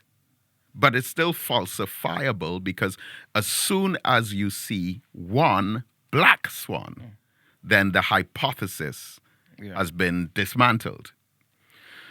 So when it comes to a lot of these kinds of matters, you have so many different competing theories. Like in psychology, for example, when you look at something like mental illness, biological psychology would say to treat mental illness, you need drug therapy. There are certain medicines and medications that could reestablish hormonal balances and ensure that the individual is stabilized. But a behavioral psychologist would say, no, the better solution is for the individual to change their environment, because environment has a direct impact on the socialization process of the individual, who internalizes aspects of his immediate environment that he learns from. But the cognitive psychologist would say neither of those. The way to solve the problem of mental illness is to change the way that one thinks and to abandon the cognitive distortions of negative thinking and pessimism. And that cognitive behavioral therapy is based on an individual changing the way that they think about three elements. One, themselves. Two, the world. And three, the future. And if you can get someone to think positively about who they are, their self-image, their value and worth, and that the world is not inherently evil, even though there may be evil people, my heart and mind is open to receiving the good in it. And also that I'm optimistic about the future, believing that my efforts and struggles will eventually bear fruit. Hence, I have revitalized my energies in this struggle, so I'm much more likely to achieve or accomplish my objectives. If I change the way that I think, then my reality will be completely different. But those are three valid points of view from three competing perspectives. And that's how science is today. It's, again, falsifiable. It's challenged, it's disputed, it's argued with. But to me, the best approach of the three will be our minus approach number one, the biological or chemical therapies, and combine the changing of an environment with the changing of thinking. And it will be the combination of those factors, rather than wasting time in an argument against either one of them. You combine the basic factors and you end up getting a higher, what is called concordance rate of a solution. And I believe that's how we have to think. Beautiful. Now, I've truly enjoyed the conversation today, right? Because we went everywhere, places that he probably didn't want us to go. We went. We found out about your love of football. We also realized you know who the best footballer in the world was. Not to P, right? We would definitely like to have you back when it is that we can have Brother Carl on. Oh, man. We want to see more of that smile on your face. Yeah? And I also want to know about, back in the day and this and next. If you just should play the clip of you and Farrakhan on the same stage, right? During that time when it was so important for those particular minds to be together, I need to hear more of this stuff. That, for me, equips what we are doing with the New Black far more than looking for differences within your particular faith and belief system. Because I want to find as many ways as possible for us to be able to unify, because I'm a born-again Christian, you understand? Than look to, divide. Exactly. And I do believe that you are a powerful, powerful part of that. And I do believe the more, we find ways to basically have you here to basically share what you need to share in concordance with what we're doing with the New Black, I think everybody will benefit. Black people will benefit. That's my main focus. So I truly thank you for coming here and withstanding my particular manner of discourse. But I appreciate you greatly. Thank you very much. Oh, well, it has been a tremendous honor to be here. I'll admit, I'll confess that, I was caught off guard with, Brent. Brother Carl's son. Oh. Okay. I was really caught off guard with that. And, obviously, Brother Carl is very, very special to me, part of my own history. And, So I was kind of stumped Yeah. for a bit in the middle there with that. But You handled it well, man. It was a good thing, man. it's been an honor. It's really been an honor, a pleasure, and a privilege too. That was a real human moment, by the way. Before, I always have an opinion of representatives from your belief, like you're so measured and like. Militant. All right. Yeah. So you was being nice. able to, yeah. That, oh, come on. Give me some bean pie too. Yeah, man. That was good. All right, cool. Yes. All right. So obviously, guys. Good morning, Ed. Okay. I didn't know Ed was still there. Yes. Okay. Do you need me to do the? No. I've got it. Brent, would you need me to? Actually, no. You can just leave it on Dr. David, but give me that thing. All right. Brent. Sorry, Ed. Can you hear us? Yo, salam alaikum, everybody, man. Walaikum salam, man. Alaikum salam. Please. How you doing today, man? You good? Yeah, I'm all blessed, man. I'm all blessed. Good. What question do you have for Dr. David? Yeah, so I was just really coming through earlier to just basically I just wanted to know what the nation are doing or have done recently, or even he himself personally, in terms of working alongside other members of the more traditional orthodox mainstream version of Islam, in terms of that, because we sort of spoke earlier about the fact that you spoke earlier about the fact that obviously you follow the same ways. So I just wanted to know what sort of work intentionally they do together, or if at all. Yeah. All right. We have and have always had a very healthy relationship with our Orthodox Muslim brothers and sisters. As a matter of fact, I was just a guest speaker at the Ahmadiyya Mosque in Georgetown, Guyana. Wow. For the second time. I was there about 3 or 4 years ago. It was a great honor. We have a very close relationship in Trinidad with, well, I'd say in particular, well, all Muslims, to be honest, but, in particular with the Black Muslim groups. You see, this is another thing that most Black communities, of course, this wouldn't apply to like our brothers and sisters from places like Sudan, or even the African continent, but most Black people in America and the Caribbean who are Muslims would have had some kind of either direct or indirect link with the Nation of Islam. So take in Trinidad, for example, the group, the community, Jamaat al-Muslimin, that overthrew the government with the coup in 1990, a lot of their members were members of the Nation of Islam in the 1960s. And even their children and grandchildren, who may not be members of the Nation of Islam today, they have a very healthy appreciation for the contribution that was made by the Nation of Islam. And so, I can speak firsthand, of course, for Trinidad, but it's like this in Guyana as well and other parts. We, from time to time, have these forums, these group sessions where we will come together with some kind of united front. We've had quite a few different efforts in Trinidad, as a matter of fact. So we have a very healthy and positive relationship. And I think that partly has to do with the time in which we live, because I know it may not have always been like that, say 1960s, 1970s, 1980s, and so on. But yes, but as it stands now, we have a very healthy relationship, and we support each other's efforts in so many different ways. I hope that answers that. Yeah, that's a beautiful question too. Can I just say something as well? Yeah, and I hope I'm not being I don't mean to be disrespectful to anybody, right? This definitely not to you, Ed, right?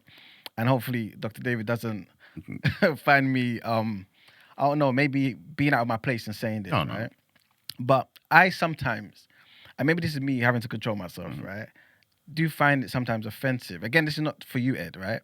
When people try to, I don't know, make that distinction between the nation and mainstream Islam, and also act as though, oh, this is not the real version, or this is this and this is that, as if we have been black people have been in the minds of many people who have been pushing Arabism and the culture for decades. Yeah. In America, in the diaspora, nobody cared about us, right? If not for the most honorable Elijah Muhammad, if not for the honorable Minister Louis Farrakhan, if not for people like Malcolm X, people during these pivotal times in our history, many black people who are Muslim today in America would not have been Muslim. Yeah, it's fact. This is why I love what you just said there. Like throughout America, throughout the diaspora, people, the Caribbean, people who are Muslim would have had direct interaction with the nation. Either they were in the nation or they knew somebody who was in the nation and introduced them to Islam. Or their parents or grandparents. Thank you. And let me say this to close off on this point. It seems as if there's an expectation that black people have to still be ideologically colonized. Exactly. Because to suggest to us that we're not practicing the right Islam or the true Islam, the country, or do we know which country on earth has the largest population of Muslims? Indonesia? It's Indonesia. Yeah. About 114 million Muslims. But Indonesia's Islamic culture is very different to that of Saudi Arabia. Exactly. We tend to take on this kind of Saudi Arabian culture. In Indonesia, many of the men, they don't wear beards. And the Quran does not instruct men to grow a beard, by the way. Or to wear a taj or to wear a jalab. The Quran tells us to dress modestly. But no one really would tell the Indonesians, almost 120 million Muslims, you all are not following the real Islam because you all are not like the Saudi Arabians. Yep, exactly. Even in former Persia, in Iran, you have Islamic cultures that are very different to Saudi Arabia as well. Afghanistan have their own culture, and in Pakistan, you have the very scholastic, academic type approaches. So all of these different countries have their different expressions, but Islam is universal regardless of what your expression is. But when it comes to black people, it's as if black people in the West, your Islam can only be validated if you pick or choose one of these available templates to follow. Thank you very much for that. But when it comes to the Honorable Elijah Muhammad cleaning us up, taking a haircut, a bath, what sense does it make? You can take a bath. We have to embrace the fact that our cultures are just as empowering and synonymous with our identity as our faith. We follow the Quran. That's what we stick to. And you know what the big paradox of this is? It's forbidden for us to have any kinds of video footage or photographs or pictures depicting the Prophet Muhammad, peace be upon him. That's forbidden. Even in the film that was made about the Prophet in 1977, The Messenger, they didn't even have an actor playing the Prophet. So if it's forbidden for us to have images of the Prophet, then why is so much emphasis being made on trying to look like the Prophet? It's a huge contradiction. And I mean, when we go down, because another major criticism of the Nation of Islam is the whole issue of hadith. And let me say, of course, we do follow hadith, we do study hadith, but what did the Prophet say about hadith?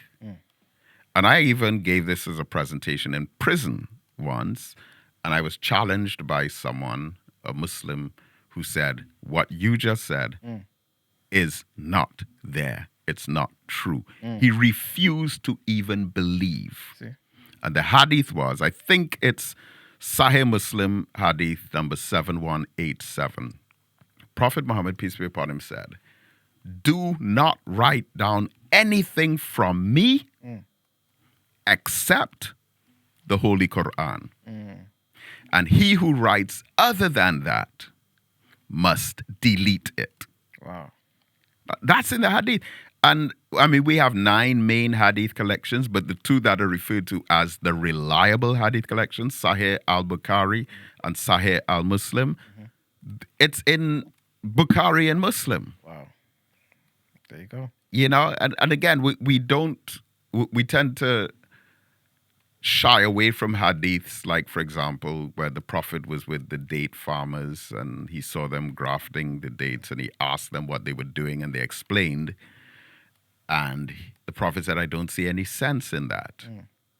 So when the harvest time came around later on, they bought only a few dates for the Prophet in a basket. And the Prophet said to them, why are there so few dates? What happened? And then the farmer said to the Prophet, well, the apostle, you said that you did not see the sense in the method we were using. And then the Prophet said in the hadith, know that I am a human being. Yes. See, when it comes to matters of the faith of Islam, I am the messenger of Allah. Yeah. But when it comes to matters such as this, I am a human being. Yes. But we have this tendency sometimes where it appears that some of us who are Muslims are willing to put aside the law of the Quran in exchange for the implications of the hadith. And you cannot do that. Even in Sharia law is composed of 4 main components. The Quran is first, then the hadith, then analogical reasoning, then consensus of the community.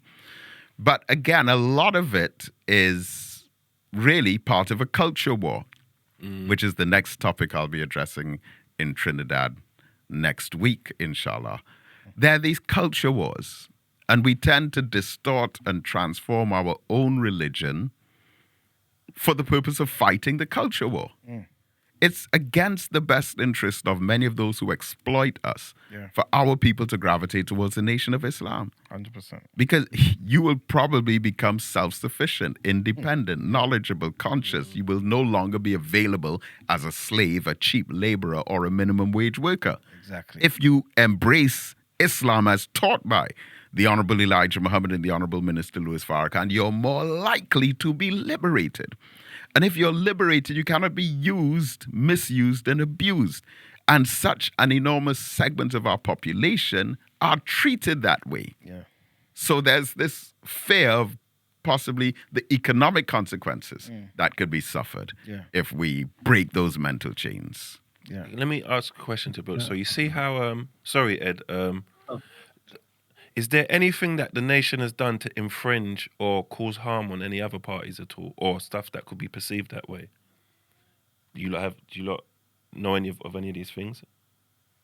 Harming what sort of way? I don't know, because because now hearing you speak, I'm questioning the intentions of people that want to split hairs. Do you get what I mean? So I'm trying to see if in their realm or anywhere, is there anything that the nation has done to infringe on anybody else? Because now I'm questioning, like, what's the need for questioning? Because as much as the progressive things that you've stated that the nation's done for black people alone, you questioning that. Now I'm questioning your actual intentions. I'm trying to find a realm where the questioning is even necessary now, to be honest. Because even if you don't agree that the progress is done and the things it's done in terms of uniting black people, you having an issue with that or a discrepancy with it now, I'm actually questioning you. Yeah. And where are you getting... How have these questions entered your realm? Like, who's planted them there and what was their intention? Because I've not heard nothing. I'm trying to sit on the fence here, and I'm not hearing nothing that should be any issue here. Yeah. Well, let me say, not in defense of anyone, but I think it's become part of standard practice. We've almost become conditioned to raise questions like this. It's almost like our own incorporated patterns of culture. Okay, we're going to sit down, we're going to have a conversation. We must talk about what we disagree on, and we must find points of difference and contention. We've largely been trained that way. Yeah. No, but I live in that space. That's who I am to a core. And if you've noticed, I've been silent. Yeah, this is it. So what's your intention with these questions? And obviously, this is not change is not directly at you, Ed, innit? But obviously, like you're obviously seeing the temperature of the chat, and sometimes just the wider public, because I always face this, and this is the reason why I guess I have this energy on the show, because it's like, why are you focusing on this, that, and the third? And even if you did have contentions, nothing and no one is perfect. You know what I'm saying? Like, but there's enough good for you, right, to build upon. If you have an issue, take the good and build upon it. Don't just stand back and point the finger. You know what I'm saying? Like the minister says it already. You can't love the fruit and hate the tree. You know what I'm saying? Like, show respect and just give credit where it's due. You know what I'm saying? And let's progress as a people. Facts. Yeah, I always say, just to I ain't taking nothing that anyone said personally. I ain't Big up, no Ed, way man. about nothing. Always, Big up. I mean, as much as I might go back and forth with them, and them, it's always. Come on, there's Ed, never we know, enough. man. No, I didn't even mean to direct or even Not make you you. think Yeah, that has anything to do with you. I was gonna say, well, I would say, like, I resonate. It does resonate. The frustration sort of that sort of thing does resonate with me, because even me, when I look at it from even the perspective of looking at my own mum, who's like a Christian woman, she's a Christian West African woman, like, and think of how much she sort of poured herself into quote unquote white churches, and like she, and she sort of felt a level of still having to conform and sort of, have to fit into their mold, or she wouldn't be validated.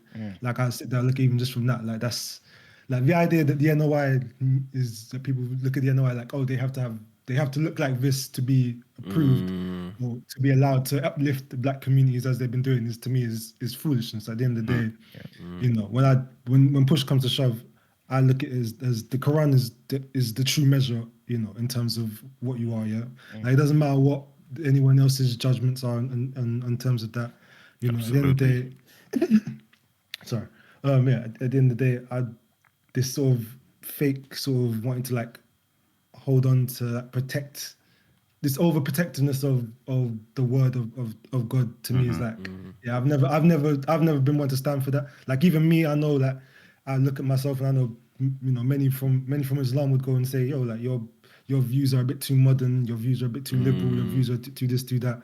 At the end of the day, I go, the Quran's mercy extends to all the worlds and all the approaches. That, what I mean, at the end of the day. So I'll always, back and support, anybody, who has a clear view on, uplifting black people. Exactly. That I'm always going to respect and always going to show love to anybody who does that. Regardless of what differences, whatever nuanced differences may be, I'm always going to support and respect anybody who does that. At the end of the day, that's my number one, goal. Like anybody else's, is to see my people uplifted. To see, and I can always see, yes, again, regardless of the differences in nuance, I can see the teachings there. I can see, some of the actions and the intentions there from the NOI. So I can never sit there and say, oh, because it doesn't fit my view of what this should be, or it doesn't fit their view of what this should be, that it should ever feel like, anyone should ever feel like they have the right to sort of stand over and look down on it. Exactly. Like, yes, that's something I'll never, if I ever come across like that at any point, you feel free to G-check me on that anytime.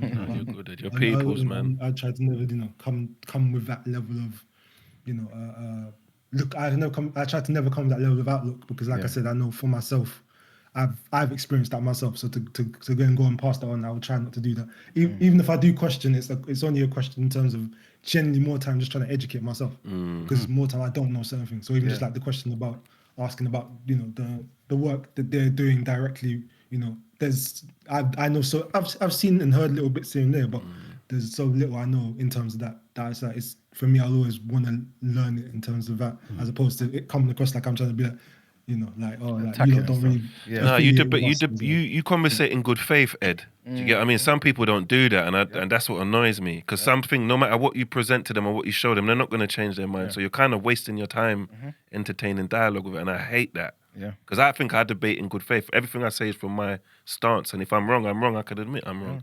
I'm not just going to be stubborn and stand in a stance. Like, do you get what I mean? There's another person there. Do you know? I'm not too sure if they can hear us. Good morning. The other person in the Discord. I think they've been there for a while. I don't think they're actually saying anything. Eddie. Is it Eddie? Okay, yeah. Okay. Okay, guys, we obviously have to wrap up. It's been a long show, but it's been a very impactful and powerful show.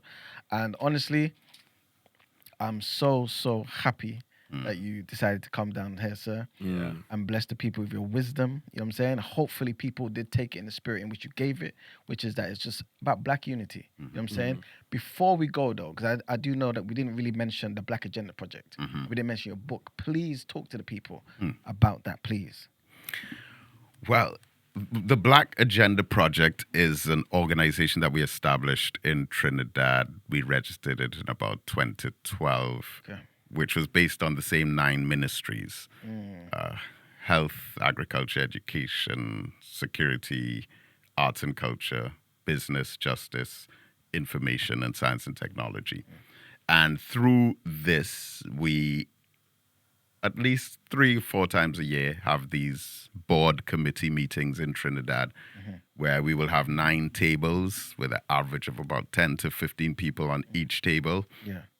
We'll prepare some food, and we'll have think tanks, discussions, and then we have presentations from each of the tables. So that's the Black Agenda Project as an organization, and that is the name under which we acquired the land that we built. Of course, it's ran by the Nation of Islam. And it continues to be, of course, that is the handle for all of my social media pages, Black Agenda Project on Instagram, YouTube, Facebook, TikTok. All the main platforms. And, well, the book just celebrated 10 years of the book Black Studies, which has been, it's been such a blessing for me. It's taken me to a lot of places. We've had launches in about 12 different countries.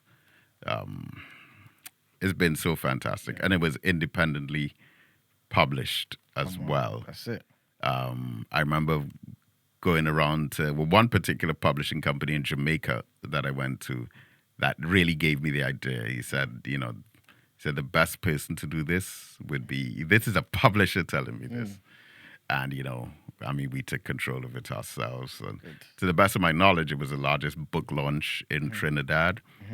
Because we had about 500 people don't normally attend a book launch. And from that time to literally now, obviously the first 3 or 4 years would have had a lot more impact. And then we went to, say, Jamaica, St. Vincent, Canada, parts of America. Had about 4 or 5 launches in New York alone. Oh, wow. At Savior's Day, Chicago, Detroit. Come on.